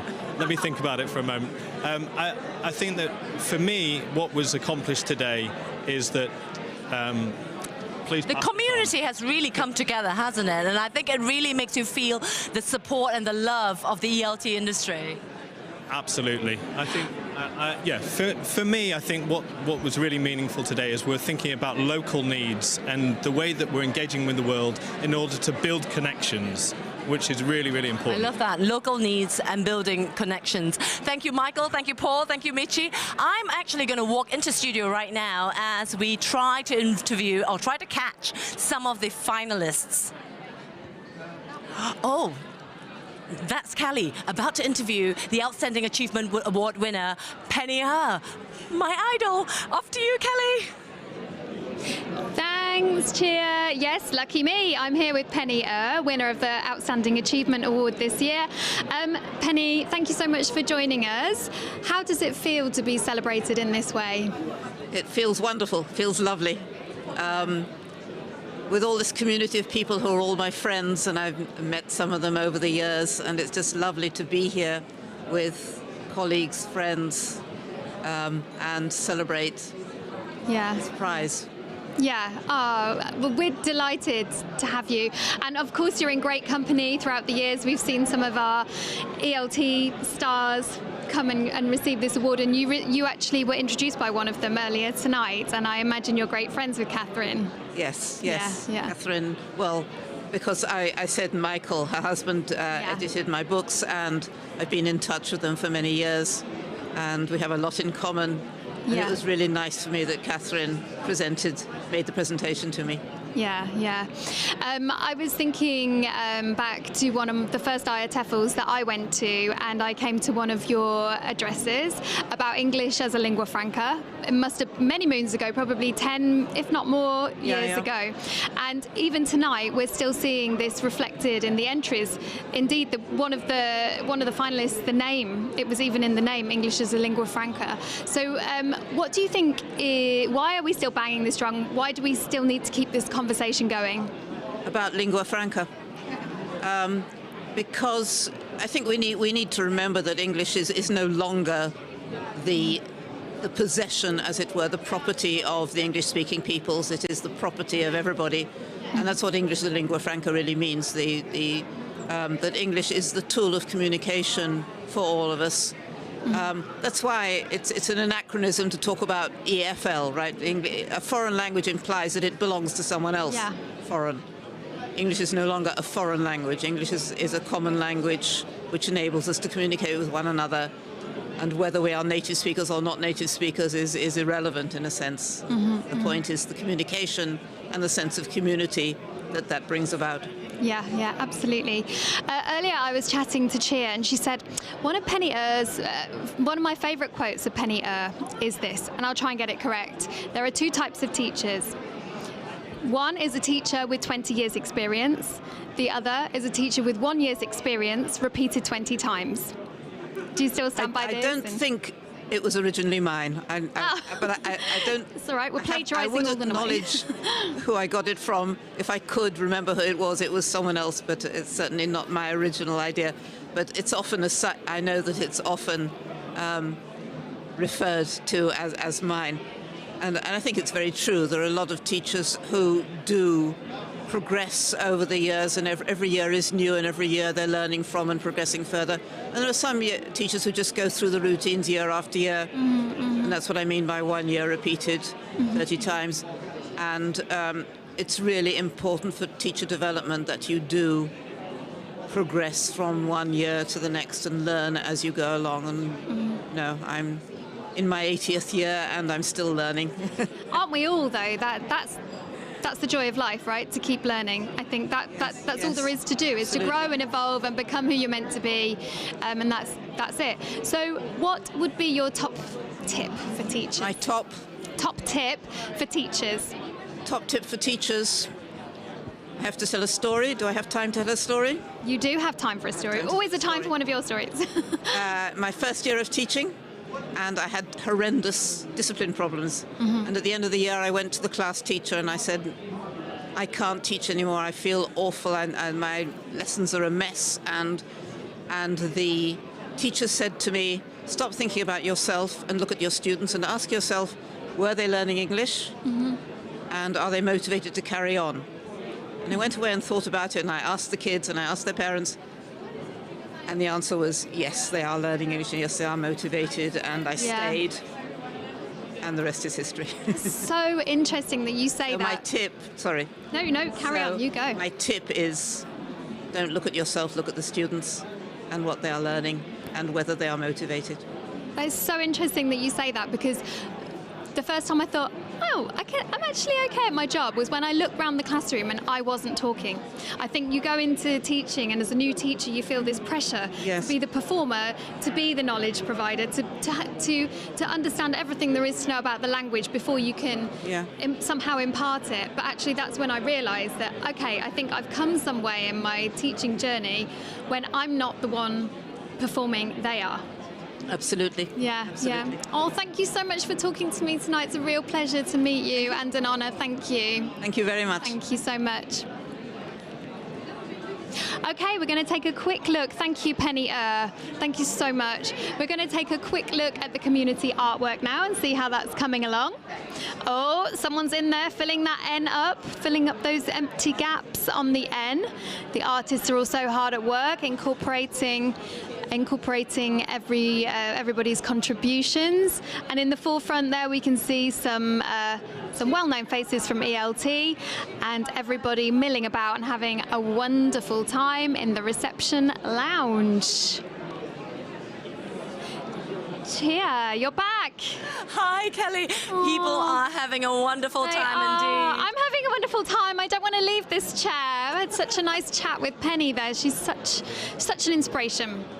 I'm deeply envious that you got a chat to Penny. But thank you so much, Kelly, for interviewing all those finalists. And Penny, I'll see you in a moment while I try and grab some other finalists that we've managed to locate. I will be back. Have fun. Thank you very much, Kelly.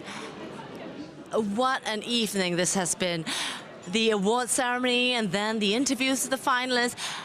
Next up, I have Sarah, who's just won the category of local innovation. Sarah, for the product Picture This. Now, Sarah, I was really emotional when the Local Innovation Award winner was announced. The concept of getting students to tell stories about their personal lives through pictures, through photographs, through their cameras on their mobile phones, and poetry and stories. Tell us a bit more about Picture This to viewers who don't know. What is Picture This? So Picture This is a participatory photography and ESOL project that we designed and developed back in 2020. It was meant to be a face-to-face project. It was funded by the GLA, the Greater London Authority, and it was a pilot of bringing teaching English with the creative world, to work with a creative organisation to see if learning English could be supported by creativity. And it was meant to be face-to-face, and then COVID happened, the lockdowns happened, so we went online, and it became something so much more than we ever expected. It was incredible how using photography, using cameras to express ourselves in difficult times, and the stories that came out through photography and the incredible creative writing went on to poetry. I mean, I even just personally, my teaching, the way I teach has completely changed, but also my life, actually. I started going to poetry classes through taking photographs, starting to write about the photographs, and the impact it had on our students was incredible. And we were then able to develop a toolkit for other language learners, teachers, to use in the classroom, learning from what we discovered through this project with activities. So we hope that it will go on, and we can make it grow what we started. It was really wonderful. That is really beautiful. The thing that struck me about Picture This, I suppose is in the title of it, the power of the picture, the image to convey emotions. And often we don't think about, you know, images and visual literacy as part of English language teaching. We kind of say, you know, write a poem or write a piece of text. But what you're saying to students is use the cameras you have and take a picture.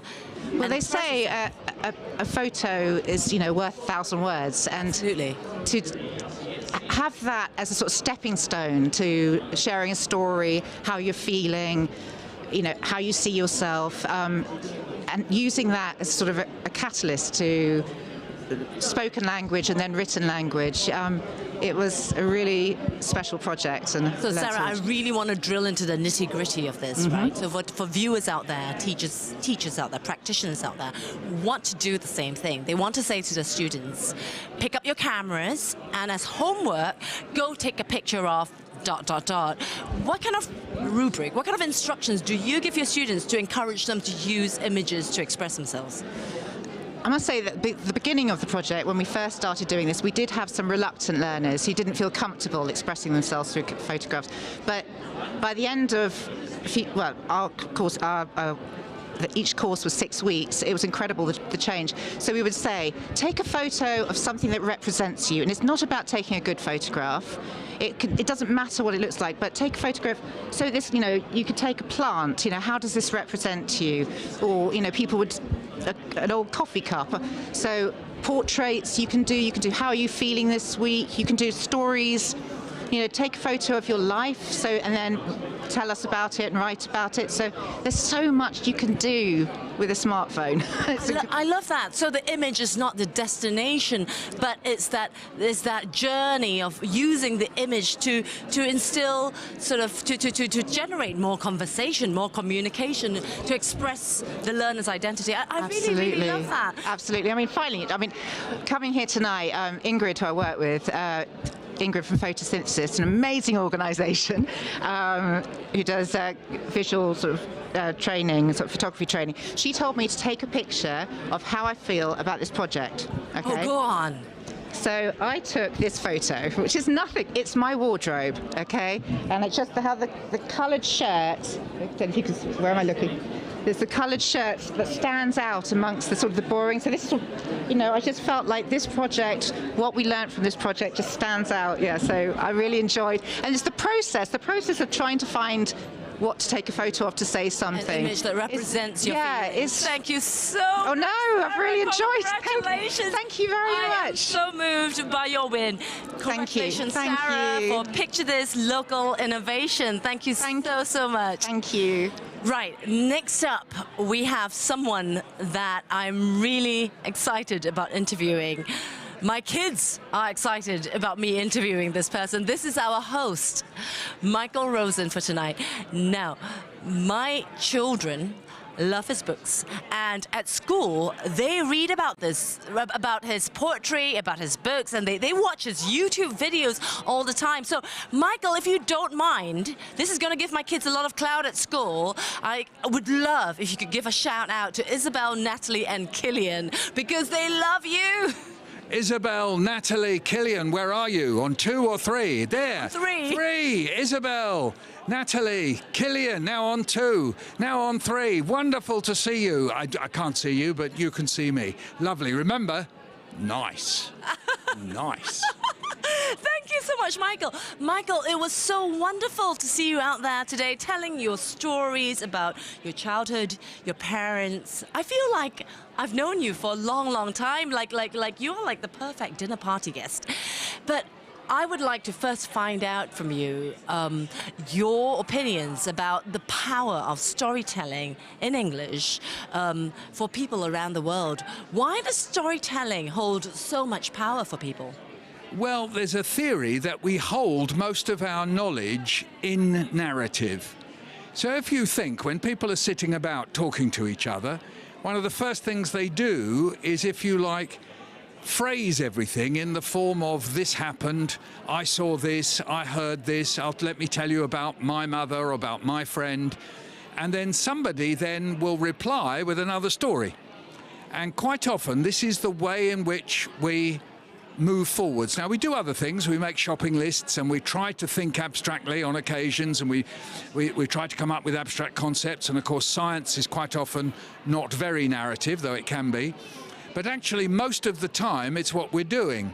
So when somebody says, look, let me tell you a story, we lean forward and we want to hear it.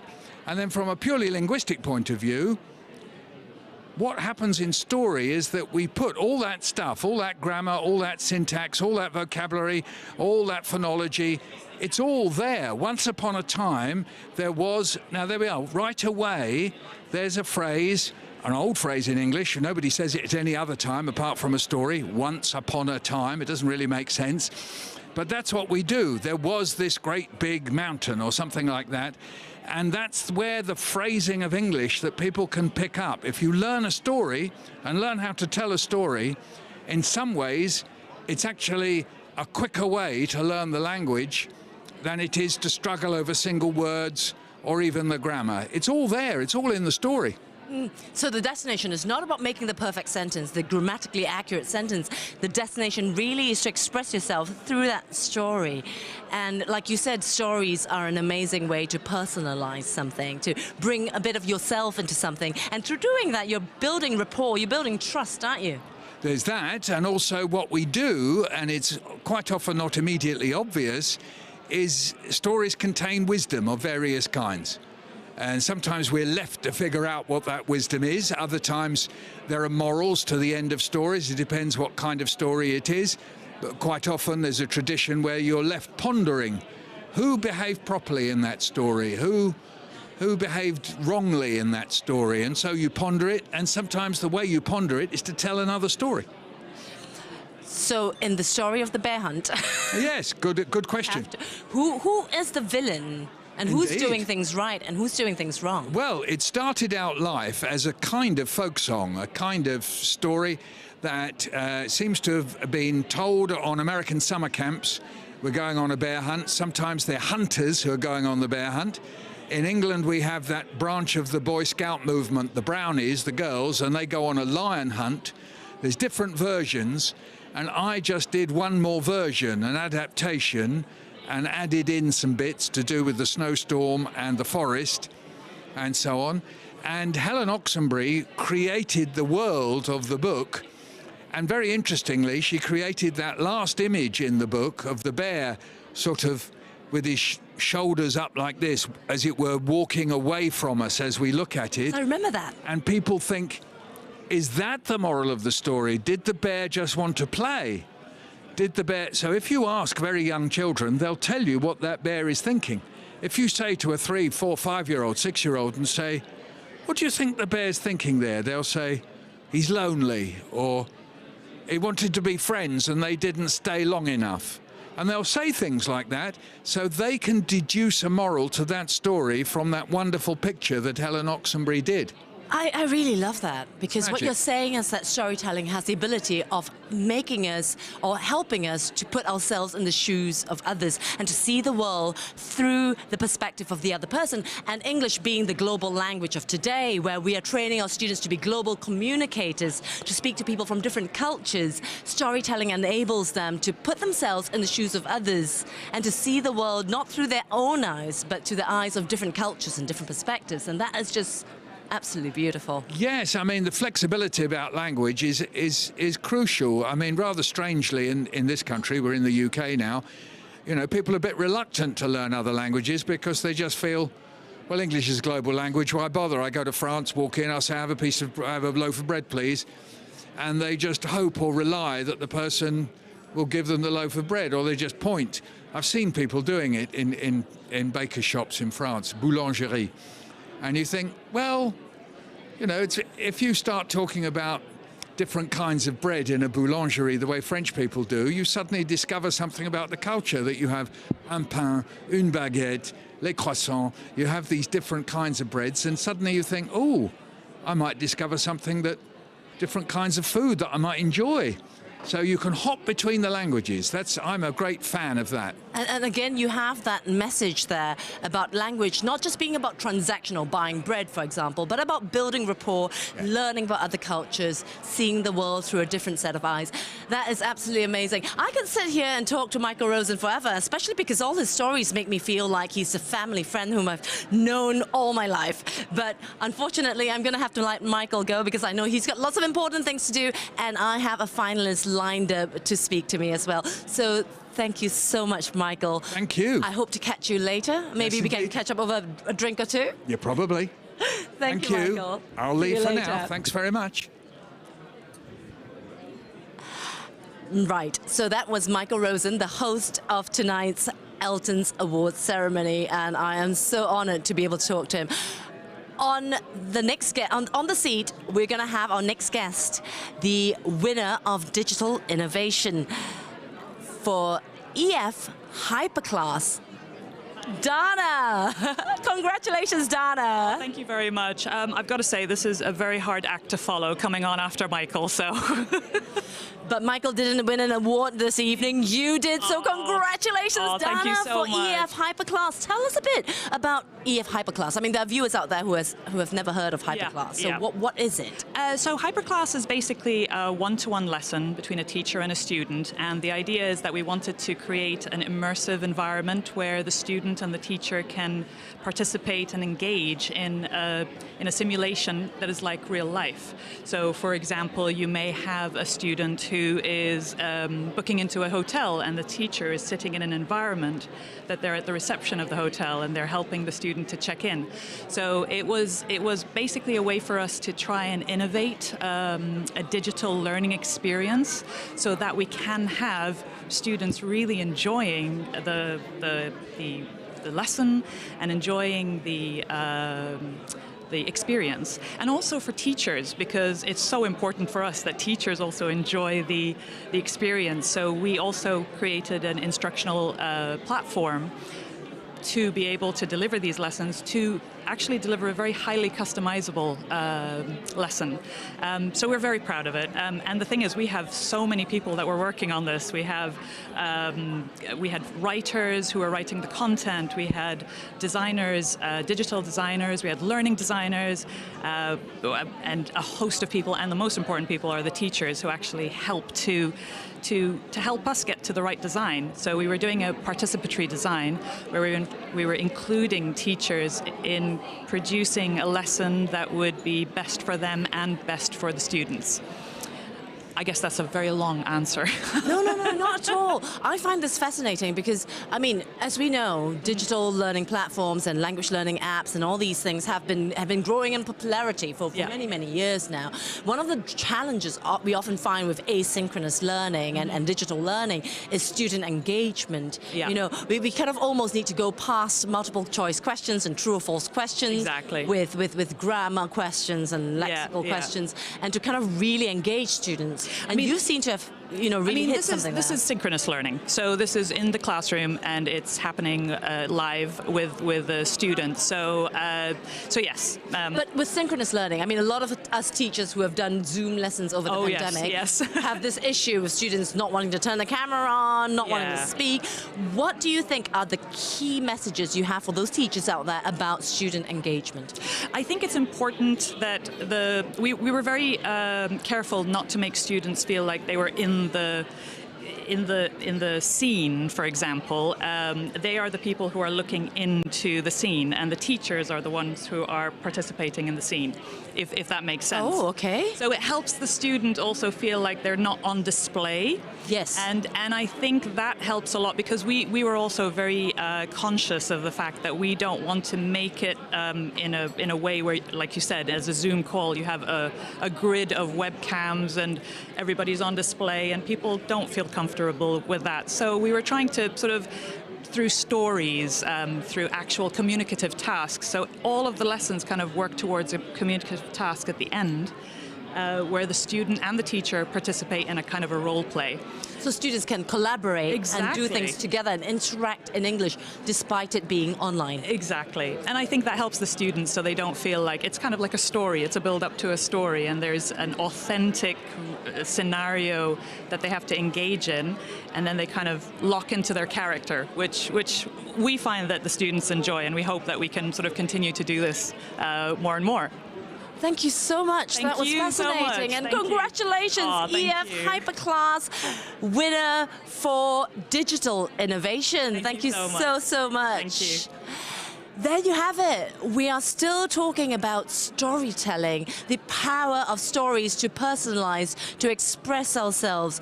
And in this case, the power of stories to encourage students to collaborate and to speak in English without realizing that they're actually speaking in English. I absolutely love that.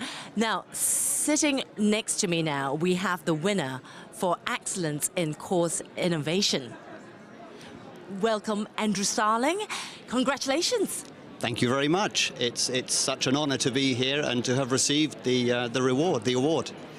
So, a few questions. So, one, tell us a little bit about your product that has won this evening, just for people out there who don't know what it is. Of course. So Brain Juice is a 6-level course for primary school children.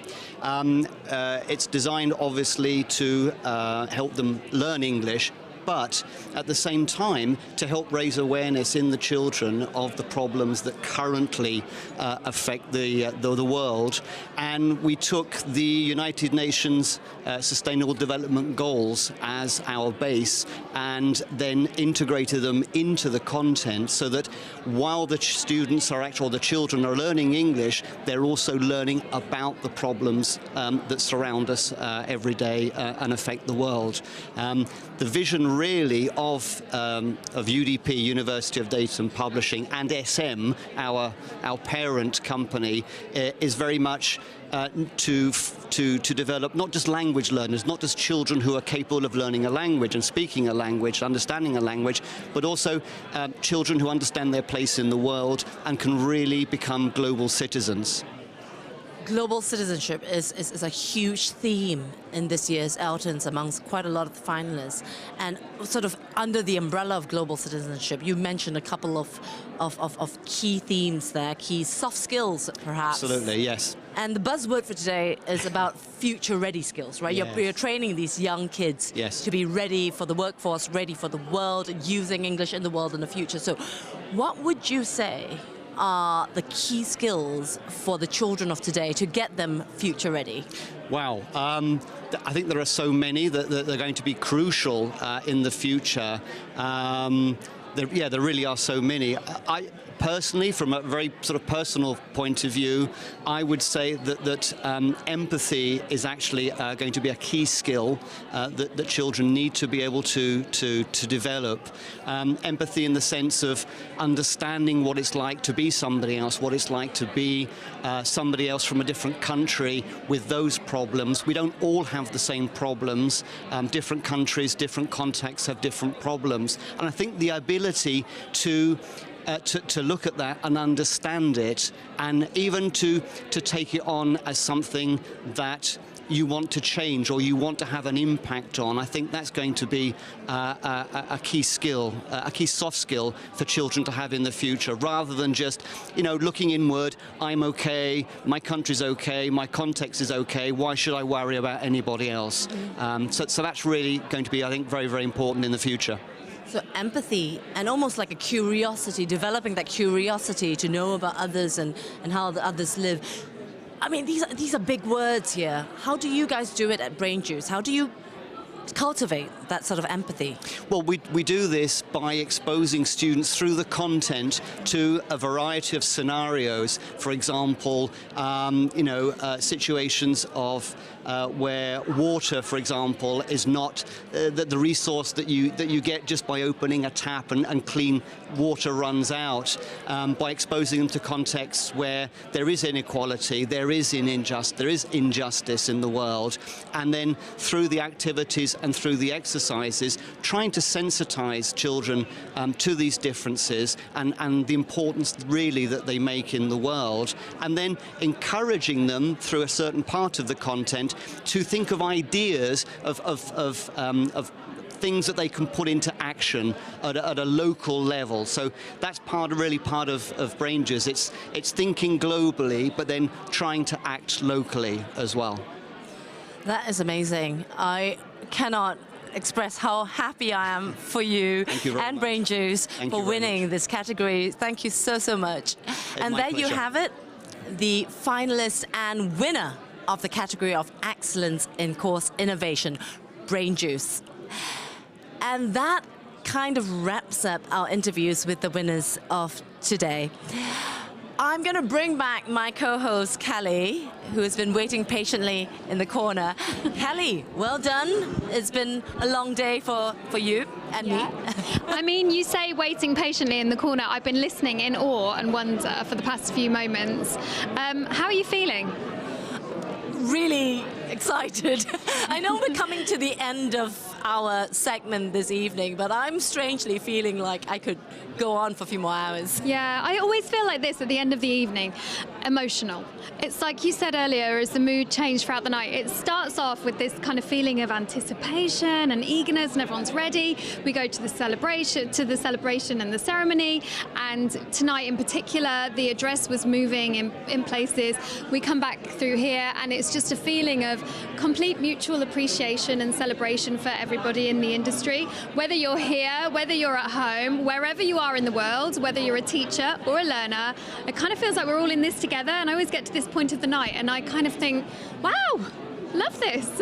I definitely feel a very strong sense of community every time I come to the ELTons, and this year in particular, as we come together to celebrate the 20th birthday of the ELTons, this feeling of belonging to an industry, a community of teachers, teacher trainers, educators who support each other, who know what we are sort of involved in and sort of trying to make a difference in our own little ways in the world. It's just a wonderful feeling to feel that sense of belonging. And Michael Rosen feels like the perfect ambassador for that, especially having gone through COVID himself personally in such an extreme way. It almost feels like he's lived the past few years with us, and then here we are all tonight celebrating, coming out on the other side.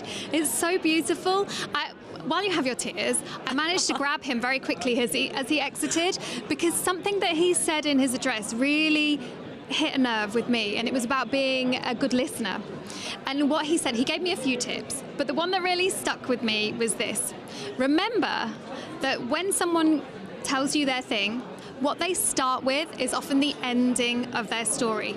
And that really made me think in how we need to dig deeper and not just listen and move on, but really dig deeper and get to the heart of other people's personal anecdote, their narrative, what it is that's getting to them to that end point, to tell you the end point, what happened before that.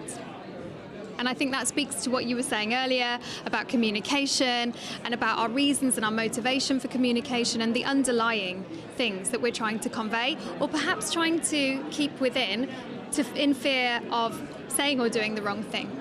You're getting me all choked up here. I really, really feel that. We teach students listening skills, but when we talk about listening skills, we talk about listening for gist, listening for detailed understanding, fill in these answers for these comprehension questions. But what we don't teach them is the soft skill, the relationship building skill of really listening. Not listening to respond, but to actually listen, to understand. Empathize. To listen, to empathize. And there you have it again, to that human connection. Learning English and using English in the world today so that we can connect with other human beings and interact with them.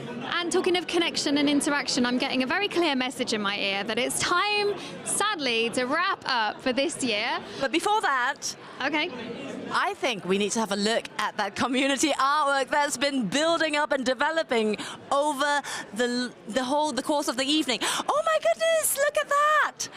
Amazing. So the end is quite filled up now. I see learning, I see STEAM, online courses, All the letters are really filled up. It's beautiful. I can't wait to take a photo in front of Me neither. We need to get ourselves over there. Cheer, we have to finish. I'm so sorry. It's the way it goes. We don't want it. We don't want this to end, but it has to. So, from us talk forever in London, thank you so much for joining us. We've had a wonderful time at the IET tonight. An absolutely wonderful time. And look forward to continuing the celebrations. From London, over and out. Bye-bye for this year.